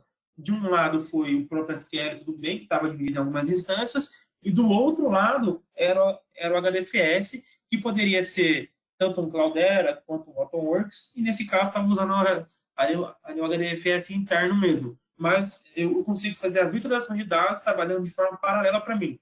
E aí, naquele primeiro teste que eu fiz para vocês usando o Datapool, que era o mais sensacional, que a gente está vendo tudo funcionar ao mesmo tempo.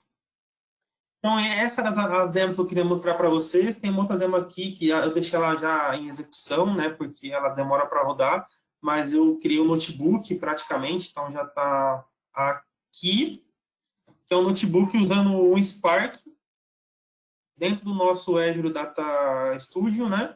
Então, eu tenho aqui o Spark, olha que legal, ele está usando aqui o kernel do PySpark, então eu rodei um PySpark aqui para poder fazer uma análise de sentimento. Então, fiz lá um select no meu metasource, depois eu criei uma tabela temporária, e olha que legal, estou fazendo um select nessa tabela temporária que eu criei via Spark, tudo em tempo de memória. Então, no mesmo notebook, eu estou usando um Python e estou usando SQL também, para fazer alguma análise de dados. E aí aqui eu vou fazendo as minhas tratativas, aqui eu treino meu modelo, tal, para saber quem vai ter diabetes ou não. Isso aqui demora um pouquinho para rodar, porque eu já rodei. Aqui eu declaro quais são as minhas variáveis, e aqui eu estou usando um algoritmo chamado K-means, que é um algoritmo não supervisionado para fazer uma classificação de dados, né? E ele vai treinar um modelo baseado em cima disso. E aqui eu tenho as minhas variáveis de saída, que com base no meu IMC, eu tenho qual é a probabilidade, né, de eu ter diabetes ou não usando a minha variável IMC. Então, nesse caso aqui, quanto maior o meu IMC, mais alta é a minha probabilidade de ter diabetes. Uma outra variável aqui é a gravidez. Então, se uma mulher grávida, quando uma mulher grávida, por exemplo, assim, aqui está querendo responder assim, se o fato de ficar grávida é uma variável que implica a mulher ter diabetes, por exemplo. Nesse caso aqui, com base nessa massa de dados que eu tenho, ele deu como baixa probabilidade, com base nessa massa de dados, até porque não sei se faz muito sentido ela ficar grávida, ela vai ter diabetes. Agora, no caso aqui do IMC, que é índice de gordura, né, vamos pensar assim, quanto maior for esse índice, maior a probabilidade de ele ter diabetes, por exemplo. Tá, então, esse era só um exemplo da gente rodando um notebook, né, usando o Spark com SQL misturado, tudo dentro do nosso BDC, então que eu poderia estar fazendo análises usando esses diretórios que eu criei, poderia estar usando alguns dados externos, por exemplo, usando o Oracle, o MongoDB, tudo juntando aqui dentro. Então, eu dou para o cientista de dados, por exemplo, vamos pegar a gente engenheiro de dados, eu dou para o cientista de dados a facilidade dele trabalhar com vários dados sem que ele tenha que fazer ETL, por exemplo, porque eu já deixo dado preparado para ele através desse data source. Então, fica tudo muito mais fácil para ele. E aí o cara faz o que ele quer com aquilo de uma forma muito mais simples. Bom, galera, era isso que eu queria mostrar, que era só para a gente poder voltar na aplicação de novo, né? Ter os pipelines aqui, que é aquilo que eu já comentei com vocês da captura, processamento e distribuição. Deixo aqui os meus contatos, né? Então todos os scripts que eu rodei ficam no meu GitHub. Os PPTs eu não subi ainda, mas vai estar lá nesse caminho, lá no meu SlideShare. E aí, esse caminho aqui desse blog, é o blog que eu tenho e eu compartilho algumas coisas sobre Data Cluster, Big Data, Cloud e assim como um todo. Então, fiquem à vontade aí eu fiz o de pesquisar. Eu coloquei no chat E é isso. Ah, você colocou também? Bacana, valeu, Haddad. já, fiz o jabá para você já, tá tranquilo. Não, valeu. E é isso, galera. Qualquer dúvida sobre o VDC é um negócio muito novo, então eu tenho algumas dúvidas internas de como ele funciona, então conforme eu for estudando, eu for aprendendo, eu vou compartilhando no blog lá para que todo mundo também consiga consumir esse conteúdo. E se tiver dúvida, manda pra gente. Se você não souber, a gente aciona aí a galera aí que conhece bastante também, o Fotera, o Zava, também está estudando bastante isso, a gente aprende com eles e todo mundo aprende junto. A missão é essa mesmo. É isso aí, Haddad. Tranquilo. Muito bom, muito bom. Garrett, Anderson tá agradecendo e tá elogiando. Obrigado, Anderson, sempre muito gentil. Obrigado. Garrett, obrigado aí pelo tempo, pela paciência, por tudo, por compartilhar aí o conhecimento com a gente, tá? Esse assunto aí que é bem novo, bem bacana, bem interessante. E vamos que vamos. Vamos seguir com esse assunto mais aí. Vamos fazendo cada vez mais deep dive. E é isso. Beleza, galera? Ah, maravilha. É isso mesmo. Qualquer coisa, manda pra gente aí que a gente vai conversando. Tranquilo, o contato dele tá aí. E essa apresentação vai com certeza estar no próprio canal do PES, no YouTube do PES, daqui a um tempinho, daqui a alguns dias, alguma coisa assim. Beleza? Maravilha. Raionan também tá agradecendo e tá elogiando aí. Obrigado. Obrigado, galera. Obrigado mesmo. Tranquilo. Então é isso. Se ninguém tem mais nada pra falar, Garrett, você quer falar mais alguma coisa? Não. Por mim, fechou mesmo. É isso aí. É nóis, então. Haddad, só mais uma coisa. Só para lembrar que daqui a uma semana tem uma outra sessão aqui no Virtual Chapter. Verdade. Nesse caso vai ser sobre troubleshooting no SQL Database, Hyperscale e Managed Instance com Roberto Cavalcante, que é um arquiteto na Microsoft lá nos Estados Unidos, é brasileiro ele, mas está lá há muito tempo. E pronto, já tá disponível no site para quem quiser se registrar para a semana que vem, na próxima quinta. É isso aí. Obrigado, Luiz. E obrigado, Haddad. Obrigado, João. Show de bola. Muito bom, galera. Então, boa noite aí, galera. Então é isso. Boa noite. E é isso. Vamos. E ótimo final de semana para quem estiver vendo a gente aqui ao vivo. Abraço. Abração. Até mais.